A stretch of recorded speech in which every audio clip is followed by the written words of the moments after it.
coming in soon. All right, good afternoon, ladies and gentlemen. You're looking live here at Rhodes Field as we're getting ready for play between the Traverse City St. Francis Gladiators and the Kingsley Stags in this monumental Week 5 matchup of the high school football season. The Gladiators come in undefeated. Kingsley 3-1 with only one blemish on the schedule. To Gaylord lost in Week 2, 21-14. Welcome in to the press box here. We want to say good evening and welcome you to the Scott Carter Farm Bureau pregame show. Scott, we've been looking at this one for a long time, and we're finally here. Yeah, this is one that they've waited for. I was talking to some of the fans earlier. You know, some of these parents down here, they were here at 4:30. Grandparents. I talked to this one couple. They'd been here since 4, and they don't have kids here. They're just ready. Yeah, right. They were just ready. They were Ferguson's and something else I can't remember, but the long line of Kingsley players. So there's a tradition here, just like Traverse City, and you get a couple big time traditions. You're definitely going to see some huge hits and a lot of pride, a lot of excitement toward the game. I described it the other day like a civil war, right? Okay. Because on one side of the street, you might have someone that lives in Kingsley that goes to St. Francis, and on their neighbor across the street goes to Kingsley, and vice versa. I mean, 19 miles between the two places. Sure. You got people coming all different ways, right? So definitely, hey, how are you? I'll see you after the game, you know, that kind of stuff. It's going to be a lot of fun, some serious hard hitting. Well, we're going to go ahead and step aside and check out Coach.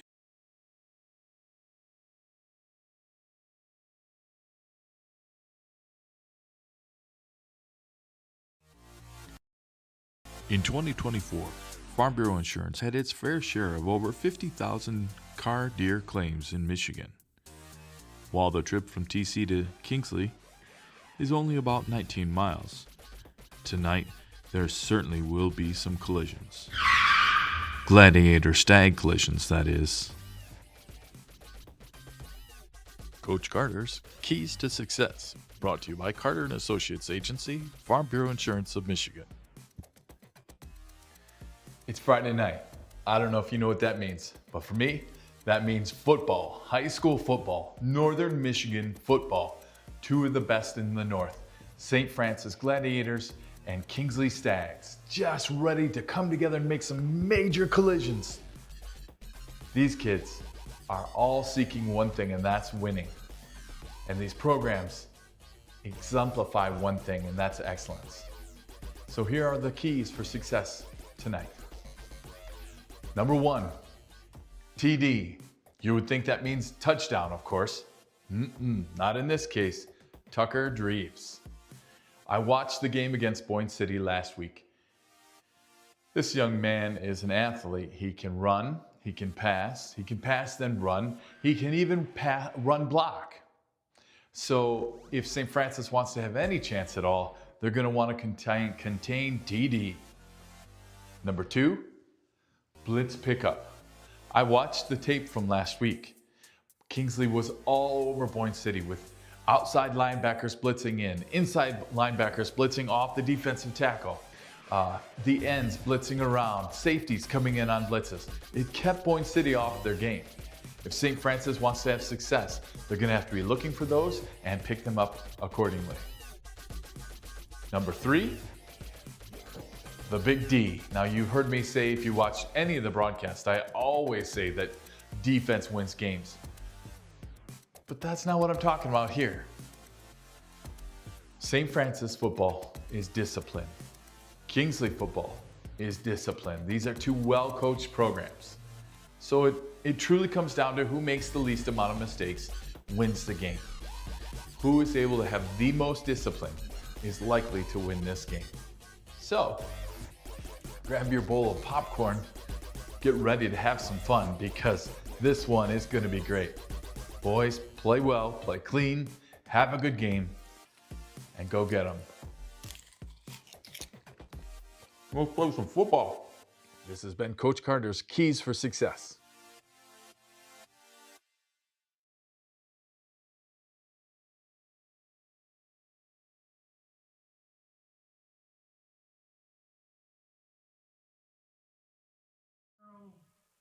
And Larry Fowler's as a staple.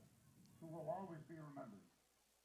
And if I'm being very honest, And welcome back to high school football on Next Level Broadcast. And we have a nice little tribute right now as the Kingsley Stags are honoring head coach Larry Sellers, and a very special moment here as we're getting ready for tonight's football game. Yeah, Mark Esper as well, which is that is classy. Just fantastic to see the camaraderie between the two schools, even though they're going to be, going after each other here in a half a second. They're. Yeah.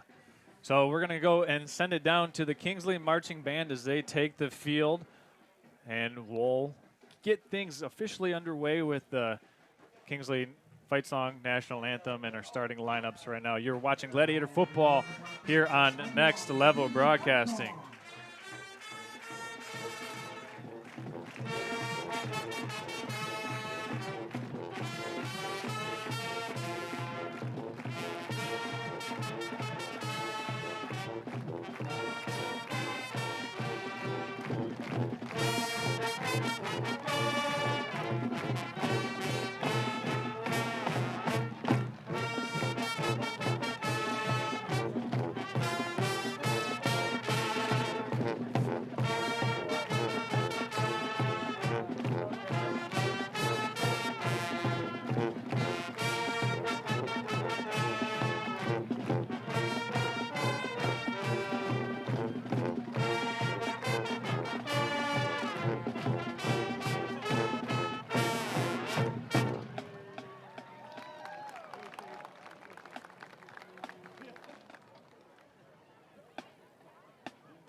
ladies and gentlemen,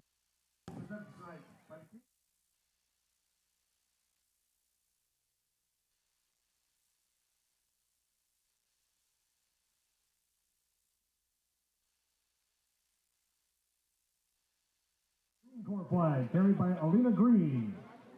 The Stag Battalion Gideon carried by Addison Unterbrink. And the Armed Guards, Colin McCoy, Noah Kreiser, and Caleb Phillips. Ladies and gentlemen, the privilege of this event was made possible by those who have fought and continue to fight for the freedom we enjoy. Let us now honor and respect their efforts and our country. Civilian gentlemen, please remove your hats. All veterans, active duty personnel, and first responders, we encourage you to render the appropriate salute as we honor America as the Kingsley Marching Stags, under the direction of drum majors Natalie Crawford, Mary Bauer, and Levi Stirk, proudly play our national anthem.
All right, are you ready for some football? We certainly are here. Scott Carter, Charles Strail, the rest of the Next Level Broadcasting crew here pleased to bring you tonight's game from Rhodes Field as the Kingsley Stags take into the field right now.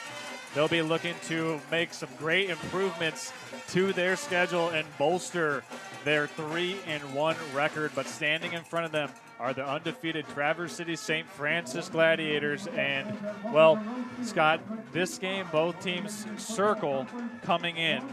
And overall, one of the most looked forward to games in Grand Traverse County every year. Absolutely. It's a huge honor for both these teams out here. I love what they do with the color guard. That's fantastic. The teams are definitely gearing up for this game. I mean, if you're from Kingsley, you want to take out those boys from St. Francis and vice versa, and then again return home to your neighbor. But St. Francis definitely has their hands full with this Kingsley team. This is a strong running team, just like us. We have Endris, who can pass and can run and lead his team. Tucker Dreves, same thing as we talked about in the pregame. This is definitely going to be one to watch. It will be the Gladiators receiving the opening kickoff of the game. Back deep is the dynamic combos of Sellers to go along with Thompson and Braxton Lisinski. And a beautiful looking sideline shot there by none other than my father, John Strail, coming along. First time he's ever been to Rhodes Field, and he was admiring the hedges here earlier on as a very avid gardener and greenskeeper himself. He was excited to see Rhodes Field in person for the first time in this excellent greenskeeping that they have on display here at Kingsley. It's one of the things where there is some community involvement. I mean, like I said, I got here about 4, and there were already parents here setting things up, getting things rolling. It was fantastic. So huge community involvement. It will be Isaiah Adams kicking off for Kingsley, and we will see how things are ready to unfold for us as Week 5 is officially underway with the high end-over-end kick fielded by Lisinski at his 25. He's going to work his way up to the Gladiator 44-yard line. That 25 to 37, 12-yard return there for Braxton, and that's where we will first see this Gladiator offense come out onto the field, led by senior captain Tyler Endris and this dynamic offensive line, Scott. Yeah, you definitely, the key is going to be won and lost in the trenches. These are some big boys for St. Francis and some very strong young men for Kingsley, for sure. Kingsley with 4 down defensive linemen on 1st and 10. Here's a handoff off of right guard. That's to Evan Bellinger, and Evan Bellinger is wrapped up, stacked up by the Kingsley defense, and a nice play right away made by Alex Figueroa. Yeah, I talked with one of the coaches before the game, and one of the things that he said is our interior line, our being Kingsley, their interior line is fine, right? They have a lot of injuries, 3 key injuries in the backfield, but their interior line, they feel they can rest on their backs, if you will. Endris in an offset full house is going to hand to Lisinski. He's going to bounce it off left tackle. He's met after a few. Nice play made by Colton Dolfels. So it'll be a 3rd and 6 on this opening possession for the Gladiators here. And it'll be the first 3rd down. I think one of the keys of the game so far, Scott, is 3rd down conversions. Can the team who has the ball continue to possess the ball? Yeah, that makes a lot of sense. You're going to want to definitely, I'd call those 2 struggles for 1st and 3rd and 2nd down. So now what do they do on down 3? Obviously, the show pass. Whether or not that happens will be the key. Here's 3rd and 10. Gladiators with twins to the top and bottom of the screen. Lisinski in motion. Endris looking to throw. Boot and left, a double move on the perimeter. Sam Wildfong tripped up in the long grass here at Rhodes Field, and the pass falls incomplete. Nice coverage on the play by Alex Drury. And the Gladiators will be forced to punt on this opening possession. You're used to running on turf. Grass can be an adjustment, for sure. I'll tell you, nice pickup by Bellinger on the blocking back there to give Endris extra time. However, you know, with Wildfang falling down in the process, that makes that kind of challenging. Yeah, and the Kingsley Stags playing man coverage on the perimeter, so that'll be something to note as well, Scott. For sure.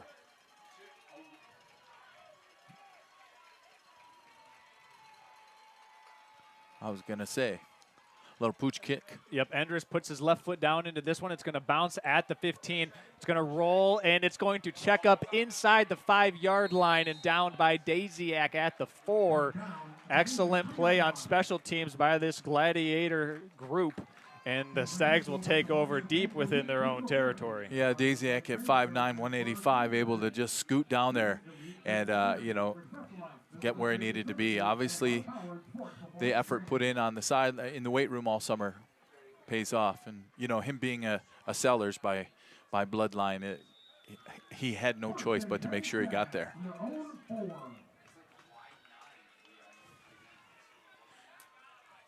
All right, well, let's see what we do on the other side of things. Pass off right up the middle. And looks like they're going to be able to get out near the 9-yard line. A nice little carry there for Drury. Came right up the guard and then broke it to the outside. So we're going to have already pressure on Jetter and Wildfang to keep those edges sealed in. Maybe Kraska. I can't tell for sure. It looks like Kraska's playing end. Yeah, he is for sure. So Kraska, Jetter. Keep that containment. And we've got a flag against the Gladiators. That'll be a encroachment penalty. Well, we talked about this last night on your show, and you know, a little bit beforehand. He who is most disciplined wins the game. So definitely want to keep an eye on that. You don't want to be giving away a free 5 yards. I want to do a shout out to my mother-in-law watching in Traverse City. Vi had a little, I know she's there paying attention, so thanks for watching. There's a handoff off right tackle, and it looks like it will be enough for the first down for the Stags. It appears to be Lisinski in there on the stop as Drury was carrying the football. Now Drury's an underclassman. No, he's not. Forgive me on that. But Drury was what you might call second string, and with the key injuries in the backfield, they were really looking for him to step up today. He had to do a little bit last week, and today is even more key. And there's a handoff up the middle, keeping his balance, tackled at the 30-yard line for another Stag first down. That's Isaiah Cosgrove. Now, there can't be too many Cosgroves in this area, and I played football with one of his uncles, Travis Fetters. So, yeah, that's a football family for sure. And that's the first down for them. They're lining up in the T formation like they did against Boyne City. You're going to see that on a regular basis. There's a pitch, trying to bounce it out wide, putting his shoulder down, staying on his feet, but running into a slew of Gladiators is Colton Goethals, and he's got about a gain of 3 yards on first down. Tyler Thompson came in for the first hit, the initial hit, but definitely got to wrap him up. He's not going to go down easy, that's for sure. I think one of the keys, you know, you get out there on that, this is your first stand at defense, and they're doing well. What do you do as a defense? Do you got to be able to calm down, make adjustments as necessary, and then not bend when we get down to the red zone. Handoff, working around left tackle and pushed back by Lisinski. It was Drury, and he's got about a pickup of 5. Jenner did a good job holding his position. They brought a couple rather larges his direction, so he'll be looking for that next time. Little hello, welcome to Kingsley. As we're going to get the play run in, that's Tucker Dreves coming in from the sideline. Kingsley with a 3rd and manageable, maybe 2.5, 3 yards at the most.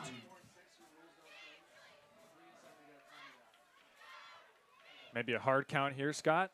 No, they're going to snap it. And blown up in the backfield. It's very close to first down yardage. Drury was the ball carrier. It was Lisinski who made the tackle, but it looks like it will move the chains for this Kingsley Stag offense. Yeah, Lisinski made a nice hit in the backfield. However, not necessarily driving him back, but just making a good, solid tackle, and he had forward momentum in his favor. There's the counter play, and it's stuffed up by Sam Wildfong, maybe about a half yard on the gain. One of the things I love to see that is on that play is, as the pile is getting off there, Oliver Jaworski is on the bottom, right? So he got in the way, and then the next player came in. It was about 3 or 4 players involved on that stop.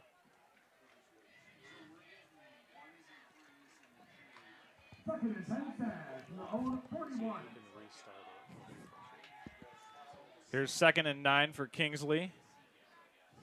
And they're going to hand off up the middle, stocked up. Nice defensive play there by the Gladiators. And first Gladiator in there to make the stop was 11. Oh, 11 is Jasper Boomer. Yep.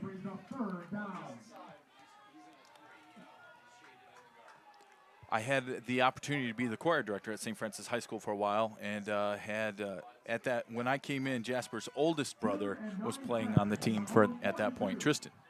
So here's 3rd and 9 for the Stags. He's going to pass, rolling out in the flats. Now he's going to keep it, tuck and run himself. Stays on his feet, breaks 2 tackles, 3 tackles, trying to get it, and he's down at the 49-yard line. An excellent run there by Tucker Dreves. It'll be 4th down. Let's see what Kingsley opts to do here. It is a long 2 yards. They need to get right to the Gladiator 49. The ball is inside the Kingsley 49-yard line, so let's see what they opt to do here, Scott.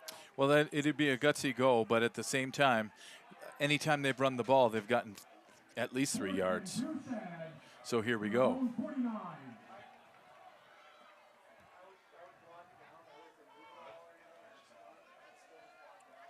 Maybe a hard count here. Let's see what they opt to do.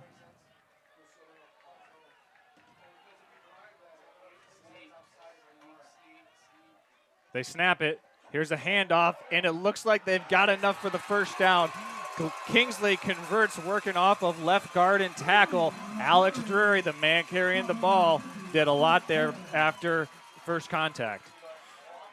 Yeah, I watched the Boyne City game, and Alex Figueros is definitely an emotional player for the team. And he's all fired up, getting his crowd involved. So that moves the ball into Gladiator territory for the first time. Kingsley started this possession on their own 4-yard line.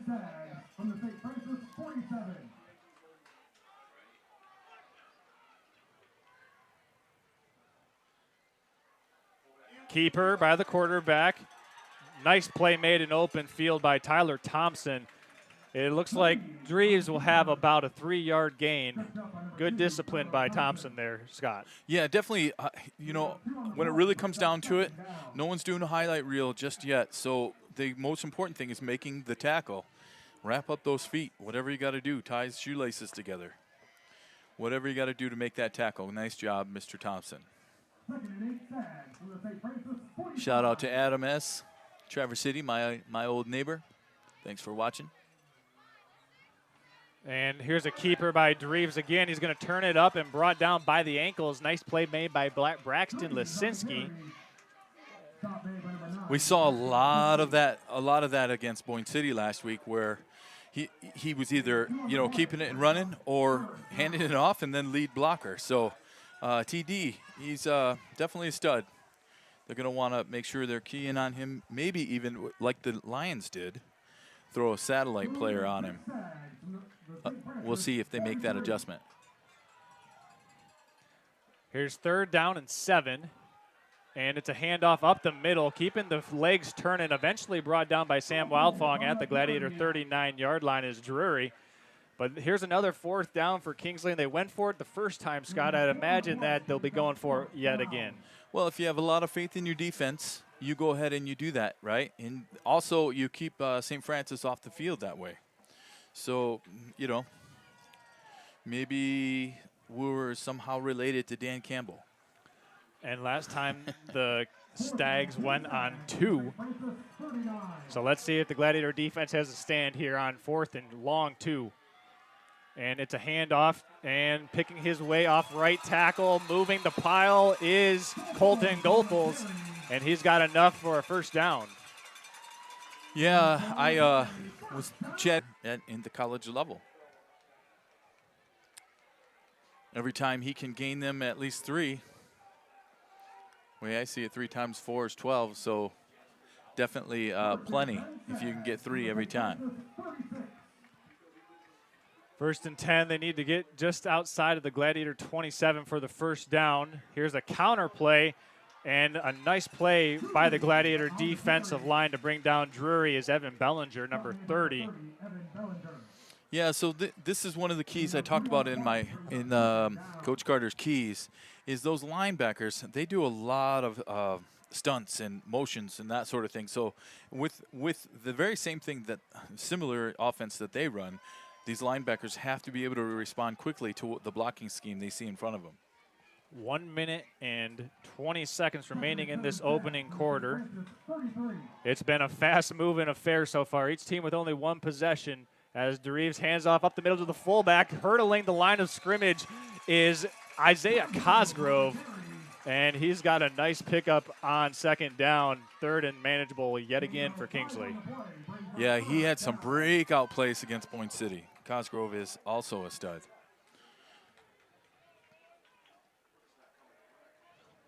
Yeah, Jared Preston shouts out, Glads may not touch the ball again for the rest of the quarter. Definitely not, with 44 seconds. It very, very is likely that they do not see it again, as there's a handoff, a nice play made by the Gladiator linebackers. That was Lisinski, and it's going to be 4th and short. This is what I like to see. Jack Young get up out of that clapping, right? Why? Not because it's been a crazy long drive. But as I said, as they're working their way down the field, it gives the defense a chance to kind of, like in a heavyweight fight, they take that first hit to the jaw. They're a little surprised. Now how do they respond?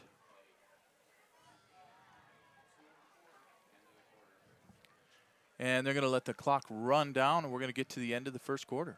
How about that for a first half? First quarter. Oh, first quarter, excuse me. Yeah, so with 1 quarter in the books, we've knotted up at 0-0 still. Each team with 1 possession will come back. Second quarter will start with a 4th and about 9 inches for the Kingsley Stags. You're watching Gladiator football here on Next Level Broadcasting. We'll be back in 1 minute after this. In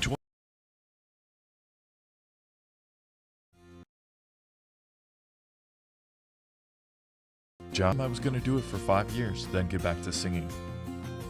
25 years later, I'm still here. Farm Bureau not only allows me to be part of this community, they encourage it. From teaching the choir, working the musicals, and now getting a chance to be part of this broadcast, I'm proud to support Traverse City St. Francis football. Go Glads!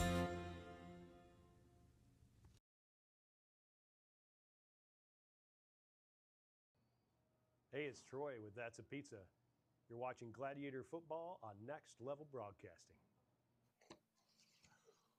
Oh, now that's a pizza!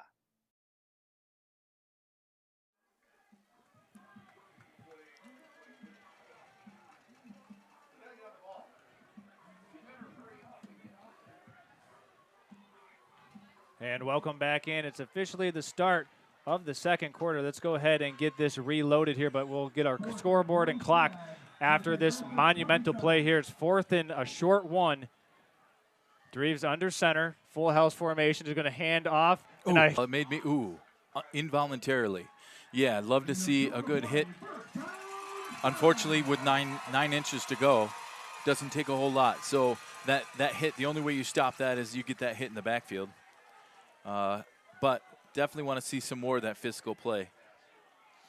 Shout out to Nick Wenzel, rooting for the Gladiators. Not sure where from. He's watching from Gaylord. Oh, well, there you go.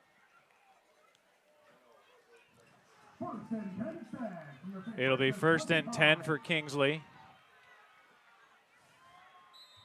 from their own 25, and it looks like we've got a timeout taken here on the field. Kingsley timeout.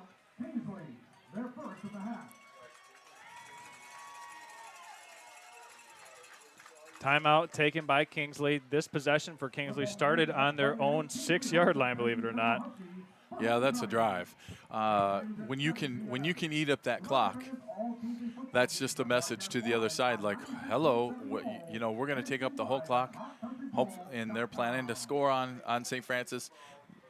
Tell St. Francis they need to do the same, right? So make every possession count, every series count, every play. We got St. Francis already with a penalty. I don't think we've had any against the Stags yet. No, there's only been one penalty in the game. It was that encroachment by Traverse City St. Francis. Right. So with that being that clean of a game, every play counts.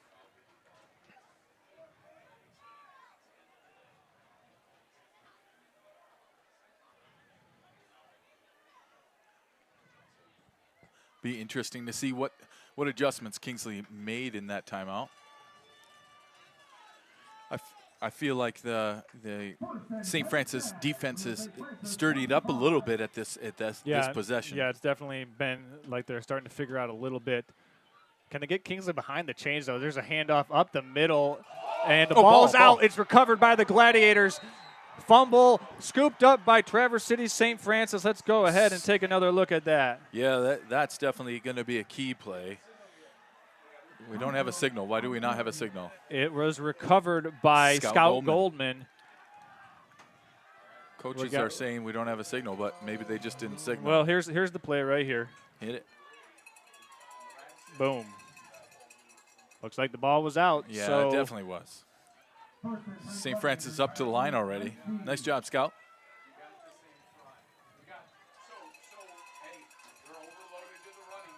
They've got twins to the top and bottom of the formation for now for Tyler Endress, flanked to his left by Evan Bellinger. Motion man is Lisinski. Endress keeps it and puts his shoulder down and has about a 2-yard gain on first down. He was eventually brought down there by Alex Figueroa. Interesting. We had a play call to go to the right side, or the Kingsley left. Kingsley was stacked to the left. We ran right into it. That would be a great opportunity to check the play and run the other way. Typically, when I ran on defense, we'd go strong left, strong right, depending on their lineup, and there was no adjustment that. So that'll be key to see what the coaches do with that going throughout the game. Here's 2nd and 7 now for the Gladiators. If you're just now joining us, Kingsley had a 10-minute possession but coughed it up with a fumble. Now Tyler Endress pitches it out in the flat to Lisinski. He scoops it up off the turf on that speed option, and Lisinski has a first down pushed out of bounds at the 34-yard line, a pickup of 12 yards on that option. Yeah, that hedge kind of served like a safety barrier. Yeah, it went right into that hedge. Kingsley cheerleaders just kind of stepped to the side. It was well played. But somebody was watching the Lions, right, with that pitch. That was a beautiful pitch out for sure. And fortunate for Lisinski to be able to corral that one. Got a nice friendly bounce from this nice sod at Rhodes Field. Here's 1st and 10 for the Gladiators. Ball on the Gladiator 34. It's Lisinski trying to bounce out wide. He gets to the corner, pushed out of bounds at the 37-ish, Scott? Yes, absolutely. I want to see Lisinski get there faster, right? Like initially there were some key blocks capping off that, but it just took a little bit long for him to get there and take advantage of that. By the time he's coming around the end, we got 2 defensive backs coming in to make the tackle. Here is a full house formation now for the Gladiators. Endress looks to throw, and he's going to get sacked. He hangs on to the football miraculously. He had an open receiver in the flat to Sam Wildfong, but pressure from the near side, and it's Tucker Dreves with the quarterback sack, pushing the Gladiators back to 3rd and 13. Quarterback sacking a quarterback.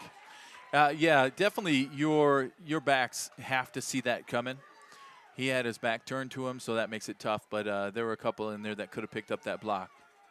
Everybody has to do their job, and if it's not their job, they got to pick that up for sure. Here's 3rd and 13. They need to get to the Gladiator 43 for a first down. Endress under center, and he's looking to throw. He's going down again and dumped at the 20. Ball comes out, but the Gladiators did get back on it to my eye, and they did. Yeah, he was down before that happened, but, you know, it's okay. Here's the replay right here.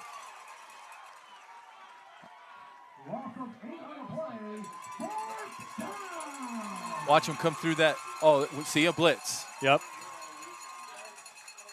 Just a blitz to blow up the timing of that play. That's well scouted there for Kingsley defensive execution. Well, they blitzed like crazy last week.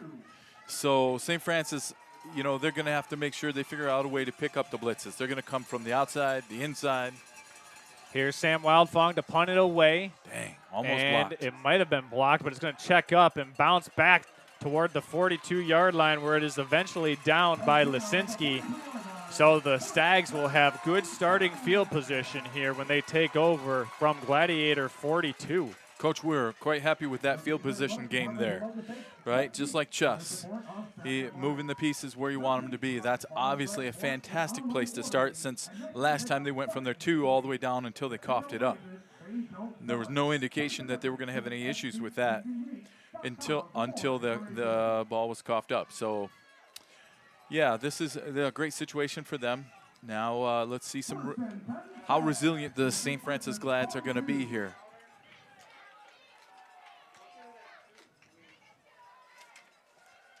Here's a quick pitch out to the far side, brought down by Michael Frederick. Nice maybe 4 or 5 yard gain for Alex Drury on that quick pitch.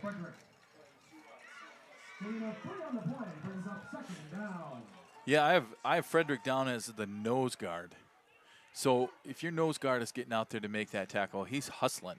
He is interior line, so that's fantastic. We want to see more of that. Nice play, Mr. Frederick.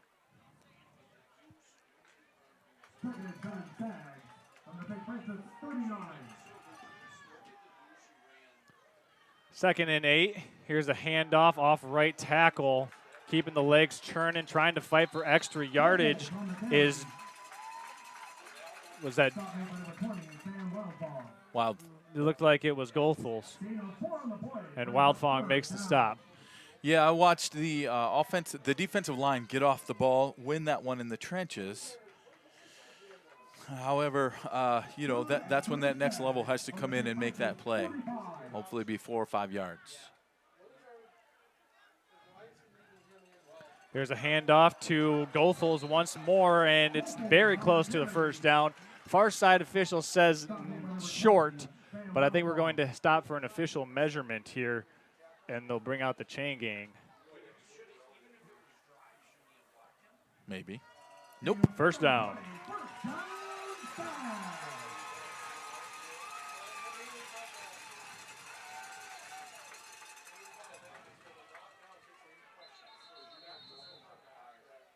Timeout, St. Francis.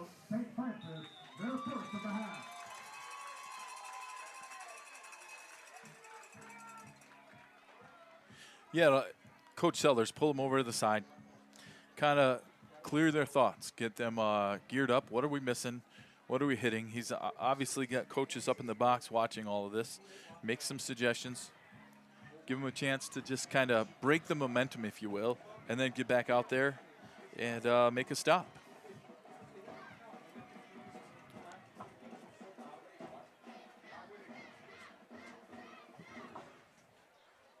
I'm looking at the YouTube chat line. Is that Gigi Snyder? Sorry if I said that wrong, but shout out to number 3, go Alex. Yeah, definitely he's going to be key. Capping that end zone, or that, you know, the end of the line, keeping containment.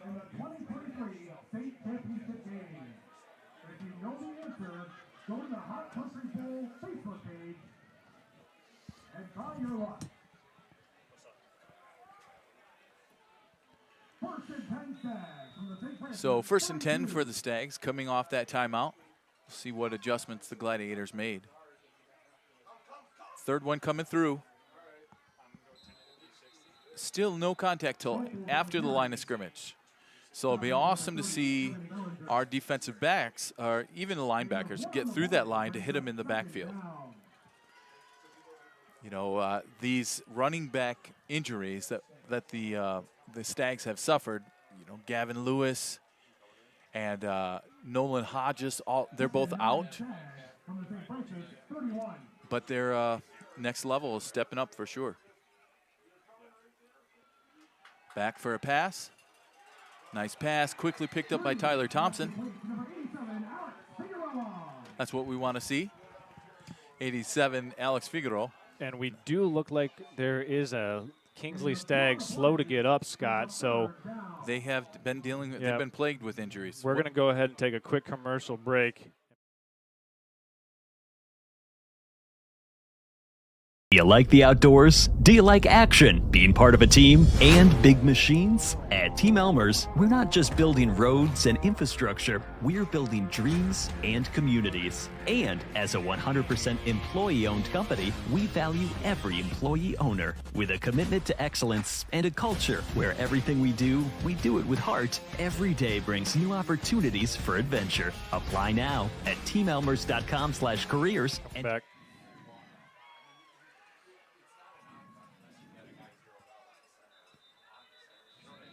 And we've got a penalty marker thrown on 3rd and 7. And it's a false start against the Stags, so that will back them up 5 yards. First time we've seen a penalty accepted against Kingsley. That'll put them back behind the chains for the first time as well, Scott. Yeah, so 1-1 on the penalties. Turnovers are the same, right? 1-1. Oh, no, that other one was not picked up, but very close. So all of those are key components of how this game comes out. So 3rd and 12. They need to get to the Gladiator 22-yard line.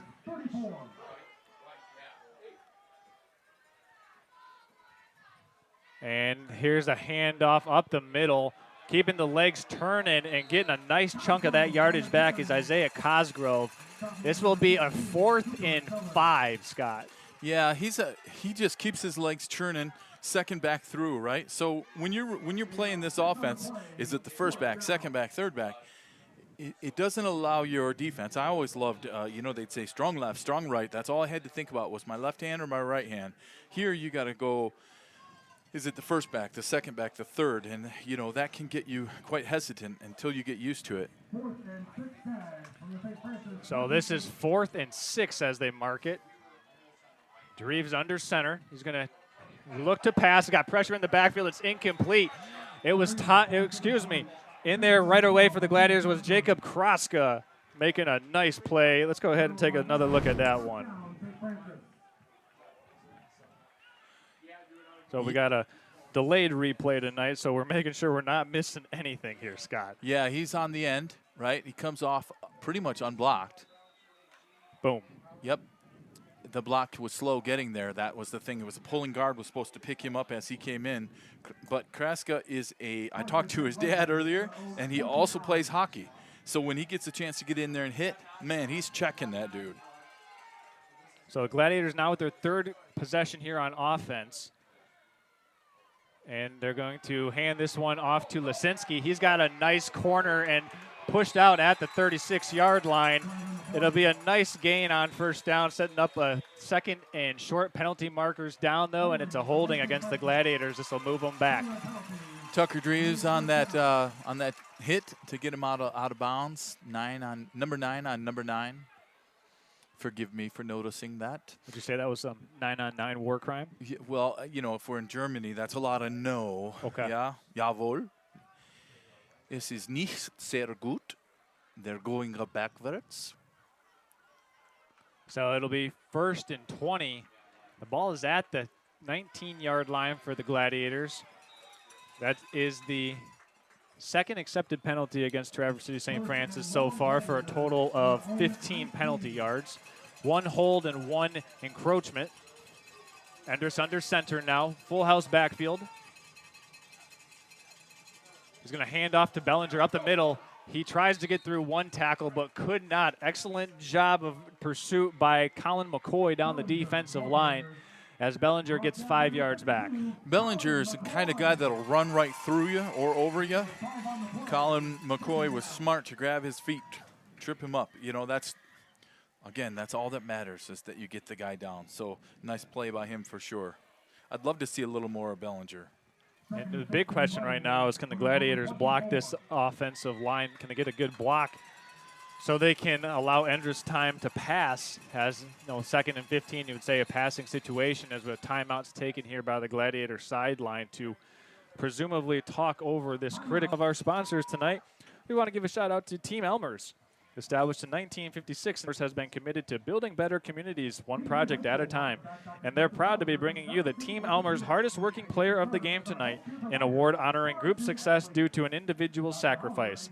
This player embodies what it means to be a true team player. All brought to you in part by Team Elmer's. Also want to thank Traverse Catholic Federal Credit Union. Traverse Catholic Federal Credit Union is celebrating its 75th anniversary, just like the Gladiator football team.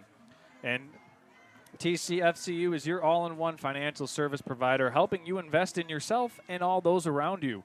Federally insured and an equal housing lender, that's Traverse Catholic Federal Credit Union. As this is a 2nd and 15 now for the Traverse City St. Francis Gladiators. Yeah, you were talking about Endress, right? Yep. 2nd and 15, if I'm looking at it, it's probably 2 downs. If I could get a nice run, if they're looking for pass and I can get a nice run, I might do it. He is under center in the I formation. Lisinski in motion. He'll look to throw. Still looking, now scrambling. Now he's going to have to turn it loose down the field. Oh, and it's caught by Bellinger. A penalty marker is thrown. Will this be offensive or defensive pass interference? Oh, most definitely defensive pass interference. He turned to go to the ball. Defender was out of position, got in his way. The nice thing about it is the pass had enough on it that it's okay. Let's take a look at this replay here, See if Scott. he agrees. Hopefully they agree. It's pass interference against Bellinger. Wow. Here's the replay. And they called it against Evan Bellinger, so that'll back him up. The 3rd penalty enforced against the Gladiators. Scott, I can't say that I'm in favor of that call. The defender had his back toward the football, wasn't playing the football. Yeah, I'm going to have a hard time agreeing with that call. I mean, Bellinger did extend both arms. Now, the defender was not playing the football in the air. Right, not even close. So I would say that if Bellinger doesn't extend the arms, the pass interference is called against Kingsley, most definitely. But because he did extend the arms. Like a push-off. Yep. It's unfortunate. So that'll back the Gladiators up inside their own 15-yard line. They need to get to the 39. And there's a counter to Daziak, and Daziak is stuffed in the backfield near the line of scrimmage. This will be 3rd and a mile. Seen a lot of left-right or east-west running, not a whole lot of right up the gut kind of stuff. And that could be because heart of Kingsley's team that's not injured is in that center. But even on those end arounds, I'd love to see him get north-south a lot more quickly. Big shout out to my sister-in-law and brother-in-law, Matt and Mary, watching down in North Carolina. So it's 3rd and long, very long, about 30 yards needed to pick up this 1st down. And they're just going to hand this one up the middle. And it's Bellinger, and he's tackled at about the 16. 16. Gives a little more space for your punt team, so they're not back in the end zone. Let's see if Mr. Wildfong can get a good foot on this one. Last one was really close to being blocked, so maybe speed up the process when you do it this time.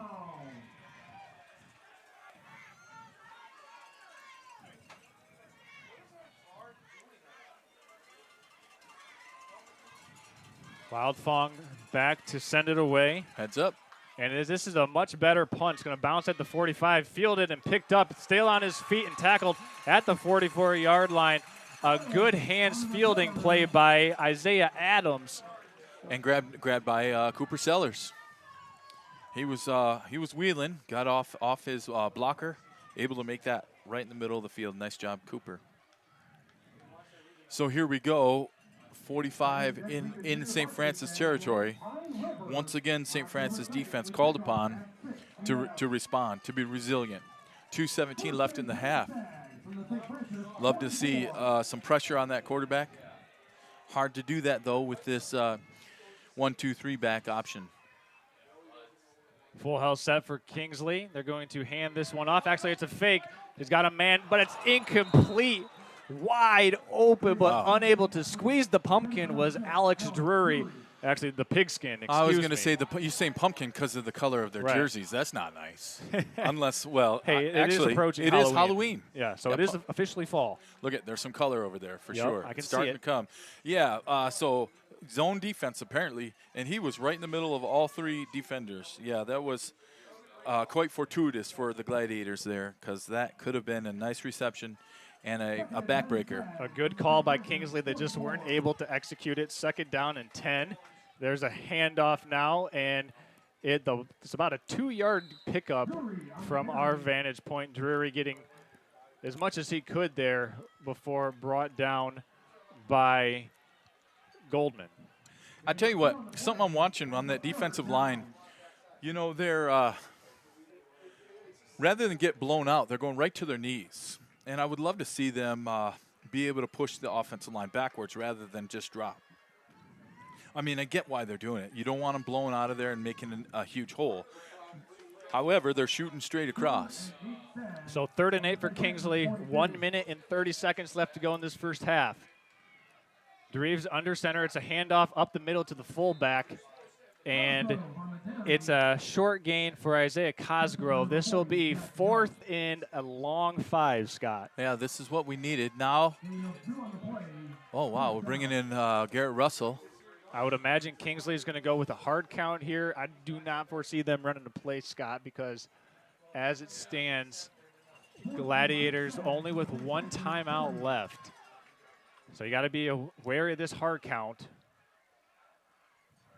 Yep, there it is. There it is. And they're going to look over to the sideline, see if they run a play. The play clock is now at 10, and they will most likely take this delay a game and then punt it away, Scott. Or no, they're going to take the timeout. Well, why not? You can't take it in the locker room with you. Might as well use it. So the Gladiators will be getting the ball back, at least we presume, with roughly 30 seconds left to go in this first half. And if you're just joining us now, this game, it's been a defensive affair. Each team with a fumble. And, well, it's been a good one so far. Yeah, 3 total penalties, 2 on the Gladiators, 1 on Kingsley. So 20 yards total penalties. So that's not been a key factor to this game.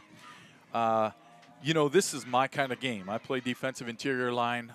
Defense wins games. Which defense will be the strongest and be able to last the longest? And because definitely the offenses on both sides are strong. Just a matter of maintaining. Again, Kingsley playing with 3 key injuries in their backfield. Doing a fantastic job despite that. And it's just a matter of time whether or not which defense will break. You got like a dam holding back the water. Which one's going to have a crack and let a huge play through? Kingsley will be lining up to punt. Back deep is Lisinski for the Gladiators. You still got to watch the hard count here, Scott. You absolutely do. Discipline, discipline, discipline. And they will punt it away. Oh, and man. It is a hot one. It will bounce all the way in. Can they get to it? They do. No. It's down at the 1-yard line. What a play by special teams here for Kingsley. Yeah. Let's take a look at that one because that was executed brilliantly. I mean, from here, I want to say he was on the line when he downed the ball, but I'm way up here, not down there. Let's see what this one looks like. Oh, yeah, he got it. I think he got it cleanly. Stick play. So the Gladiators will be coming out of this with the ball on their own 1-yard line. This is a key play, right? Where you're going to just run it up, run it up the gut. Maybe quarterback sneak, Scott. And there we go. Was that a jump by Kingsley or was it on the Gladiators? Well, and it was on the Gladiators, so that'll back them up half the distance. So instead of 1 yard, they're at a half yard. So that's the 4th penalty accepted against the Gladiators so far. They've had an offensive pass interference, a hold, an encroachment, and now a false start. So that'll probably be a talking point at halftime for them to play a cleaner game of football. While we are down at the goal line and approaching the second half, it will be Kingsley who will receive the third quarter kickoff. Enders under center. There's the quarterback sneak just to try to get some breathing room. And we'll see what they opt to do here. Clock still running with 23 seconds and ticking. It looks like the Gladiator offense will be taking this one to half. I would think so. Just get into that locker room with a tied game for sure. Coach.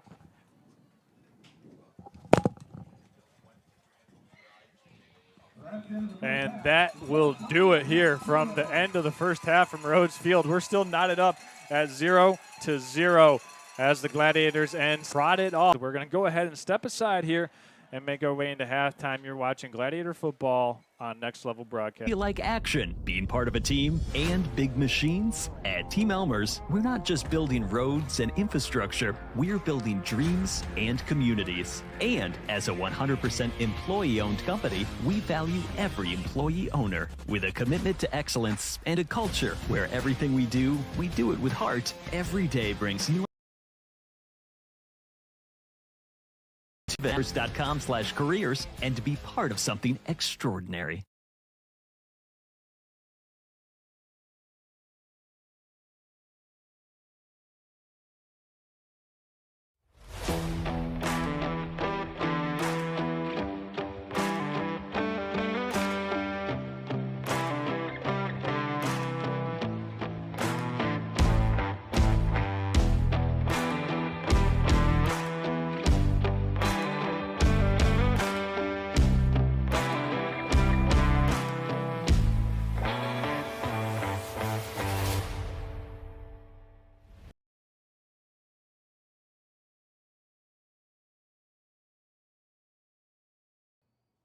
Hey, it's Troy with That's a Pizza. You're watching Gladiator football on Next Level Broadcasting. Oh, now that's a pizza!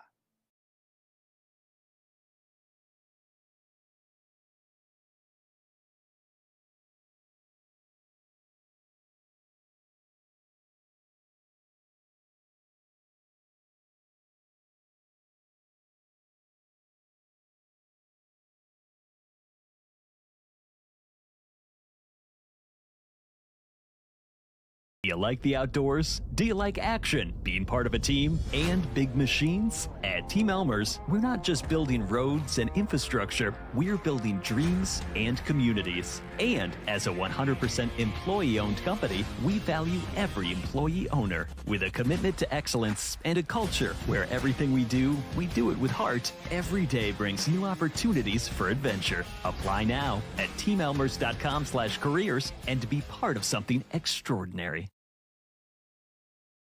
Welcome to Culver Meadows, Traverse City's premier family-owned senior living community specializing in dementia care. Here at Culver Meadows, we cultivate the perfect environment for your loved ones by combining our setting, scenery, and social interaction of our residents. We pride ourselves at being an extension of your own family here at Culver Meadows. Call 231-633-9430.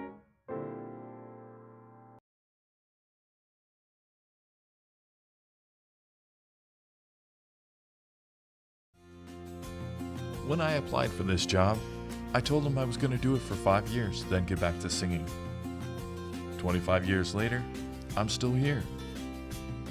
Farm Bureau not only allows me to be part of this community, they encourage it.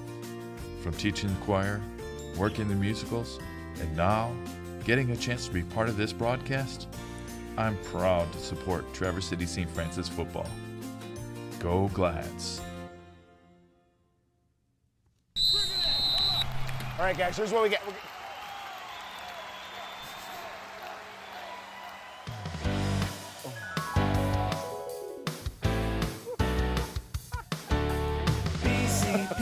BC Pizza, hometown handmade gourmet. we do? We get BC Pizza. BC Pizza, BC Pizza.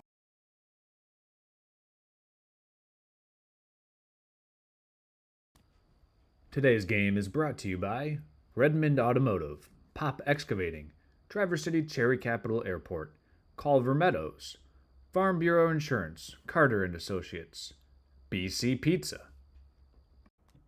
Alpers Excavating, Grand Traverse Hauling and Junk Removal, Edward Jones, Justin Liptak, 3 West, and Team Elmers. We hope you're enjoying today's game.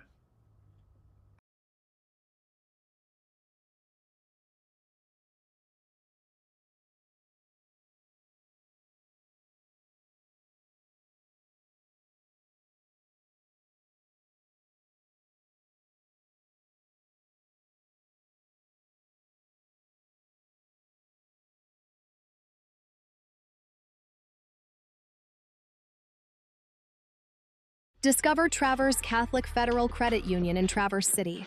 We make banking secure and convenient with biometric logins and remote deposit capture. Whether you need loans, mortgages, or credit cards, we've got you covered. Manage your finances effortlessly with our online banking services. Grow your savings with our competitive rates and savings products. Experience the difference with Traverse Catholic Federal Credit Union. Visit tcfedcu.org for more.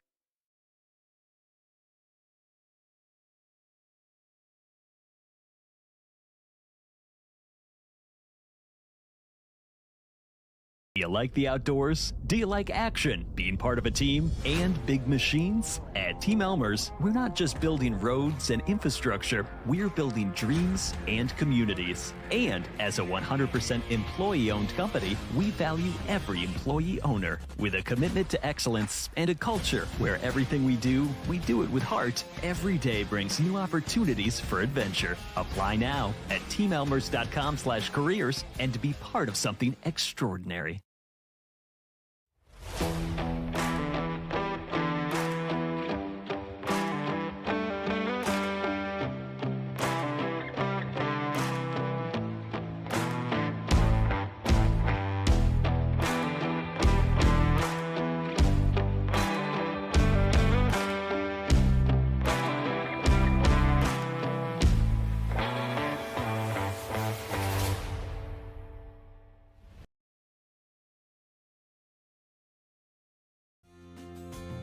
When I applied for this job, I told them I was going to do it for 5 years, then get back to singing. 25 years later, I'm still here. Farm Bureau not only allows me to be part of this community, they encourage it. From teaching the choir, working the musicals, and now getting a chance to be part of this broadcast, I'm proud to support Traverse City St. Francis football. Go Glads!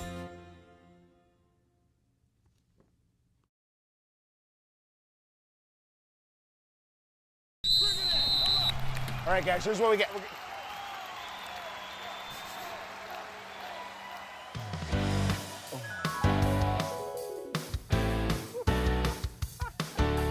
BC Pizza, BC Pizza, hometown handmade gourmet. Coach, what do we do?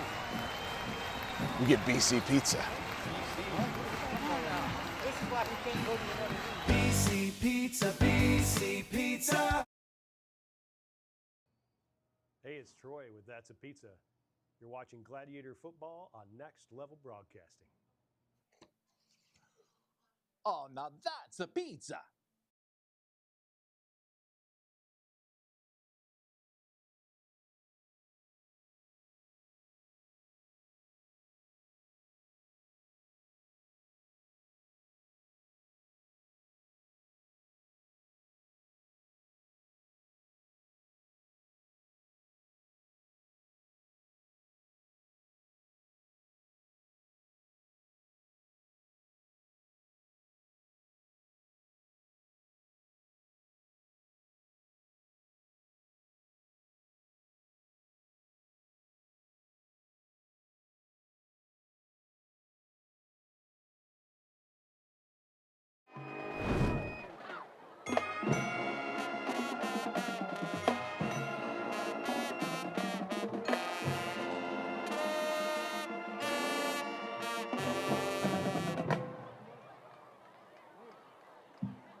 To conclude this evening's performance, the Feds present tonight.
When I applied for this job, I told them I was going to do it for 5 years, then get back to singing.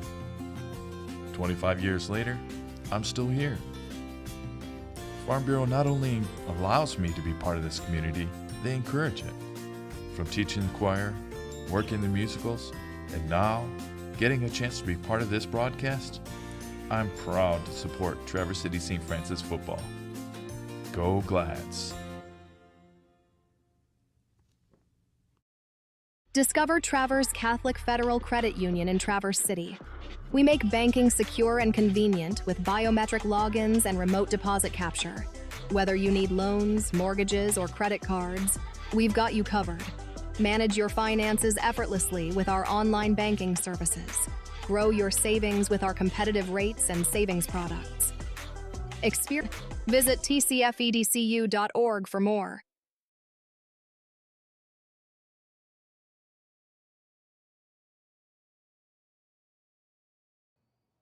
Hey, it's Troy with That's a Pizza. You're watching Gladiator football on Next Level Broadcasting. Oh, now that's a pizza.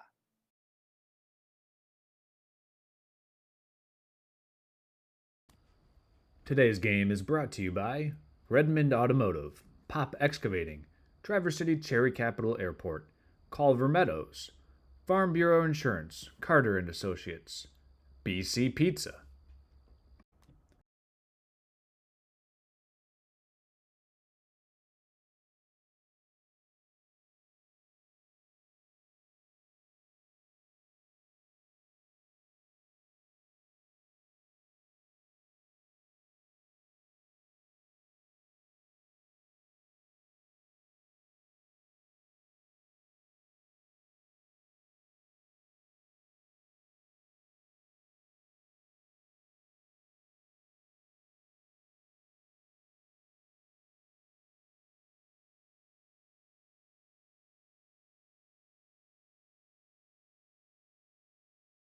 Alpers Excavating, Grand Traverse Hauling and Junk Removal, Edward Jones, Justin Liptak, 3 West, and Team Elmers.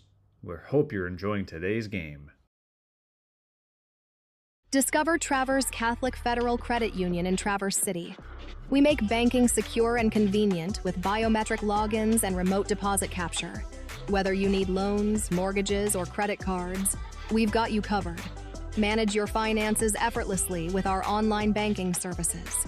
Grow your savings with our competitive rates and savings products. Experience the difference with Traverse Catholic Federal Credit Union. Visit tcfedcu.org for more. Hi, it's Kevin Klein from TVC Airport. We're proud to help keep you connected to high school sports in Northern Michigan, so you can stay in the game all season long with TVC, your Northern Michigan connection.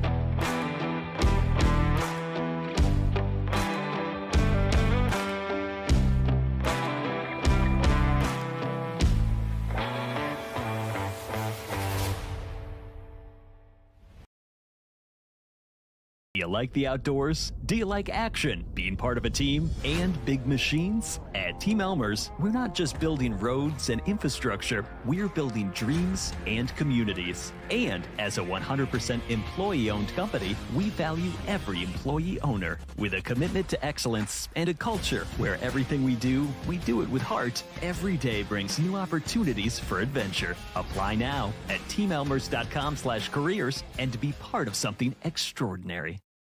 Welcome to Culver Meadows, Traverse City's premier family-owned senior living community specializing in dementia care.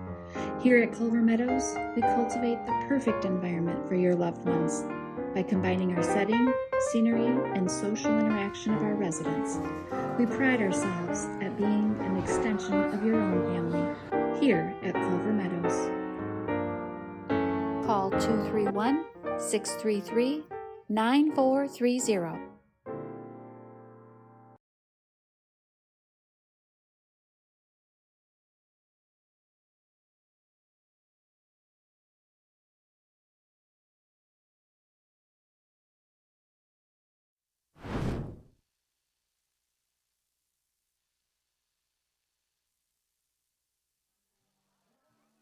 All right, good evening, ladies and gentlemen. Welcome in to the third quarter of play here between the Traverse City St. Francis Gladiators and the Kingsley Stags. You haven't missed any scoring plays, and we'd like to thank you for making us a part of your Friday night. We want to apologize for some of the technical glitching that we had in that first half. We've got it pretty well taken care of from our understanding, and we're excited to bring you some football here in the second half, which has lived up to the hype so far, Scott. Absolutely. An epic battle for sure. Defense. Discipline. All of those things I talked about in the beginning. You know, St. Francis with 4 penalties, Kingsley with only 1. I'd say we're blessed to come away with a tied game at the half. It'll be interesting to see the adjustments that St. Francis makes to be able to pick up those blitzes. Definitely have been quite effective for Kingsley. And, you know, vice versa, what will St. Francis do on offense to capitalize on injured Kingsley defense? Well, as we take a look around the scores so far in Northern Michigan on nextlevelbroadcasting.net, the East Jordan Red Devils on top of Mount Pleasant Sacred Heart 14-12. Here, obviously, 0-0. Let's go around Northern Michigan, presented by the Traverse City Cherry Capital Airport, as this is the Cherry Capital halftime show. We'll take a look at some of the other games on Next Level Broadcasting and let you know who's doing well around Northern Michigan right now on this Friday night.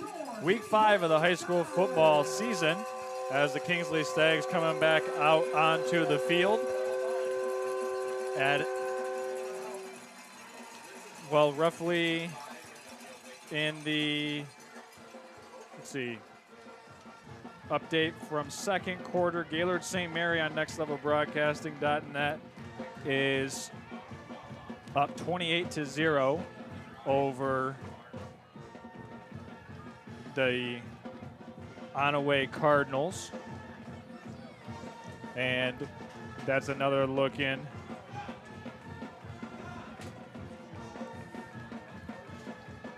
As we listen to the Kingsley fight song, you see the Glads out on the field warming up. Some key adjustments to be made for sure. We'll see what they do with that for as we go into the second half. Charles, you had said that Kingsley receives the ball starting the third period, so it'll be up to the Francis defense to figure out what it was that they, I wouldn't even say that they couldn't stop last time because, again, we're scoreless.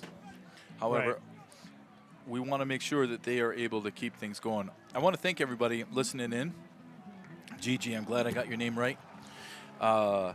Tyler Bott, thanks for the feedback. Yeah, whenever you're running something, through a wireless signal, it's always interesting to see how it will come out. And so we appreciate the feedback. We were trying to send you 4K. And, it's just a matter of only so much information through. But also a big shout out to Dominic watching from Traverse City, Anna Maria also, and Isaac from, yeah, that's a great question. Isaac from out by Annapolis. Quite a few St. Francis fans here on the, as you look on your stream over there, that's the visitor bench, pretty full. And then, of course, Kingsley full as well. I've always liked this field because you can stand all the way around the field and get a nice vantage point, which is pretty great. Yeah, that's definitely one of the things that you can do here at Rhodes Field. Certainly one of the better places to watch a football game around northern Michigan for sure. I tell you what, when I asked you if I could be part of this broadcast, I did not think that we would have such amazing weather every single game. And, knock on wood, ouch, my head, that is. I tell you what, how about we have this every game? That would be absolutely fantastic. I go for that, Scott. I'd sign up for that in a heartbeat. Right? So let's do that. Let's just set up a plan.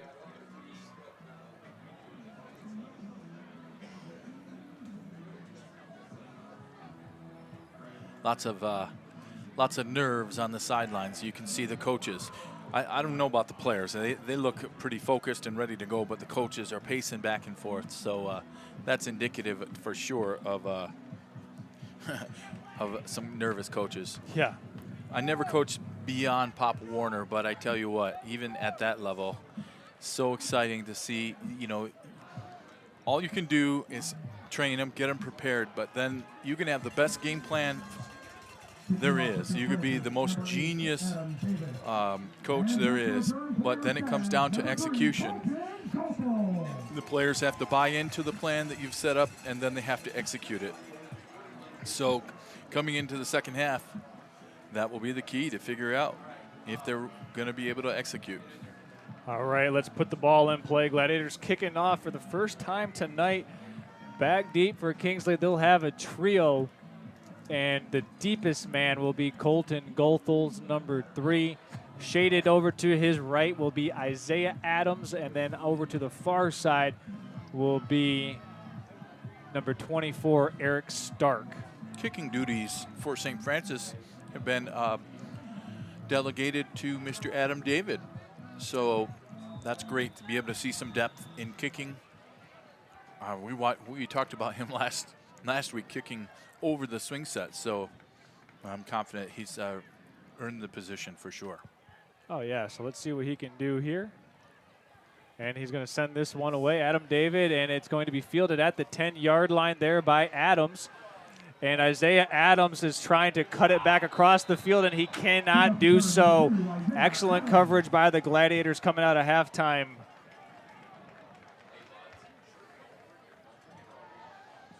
David Pritchard tuning in, says, let's get it going, Glads. Dave, Deb, Tyler Pritchard in Savannah. Very nice.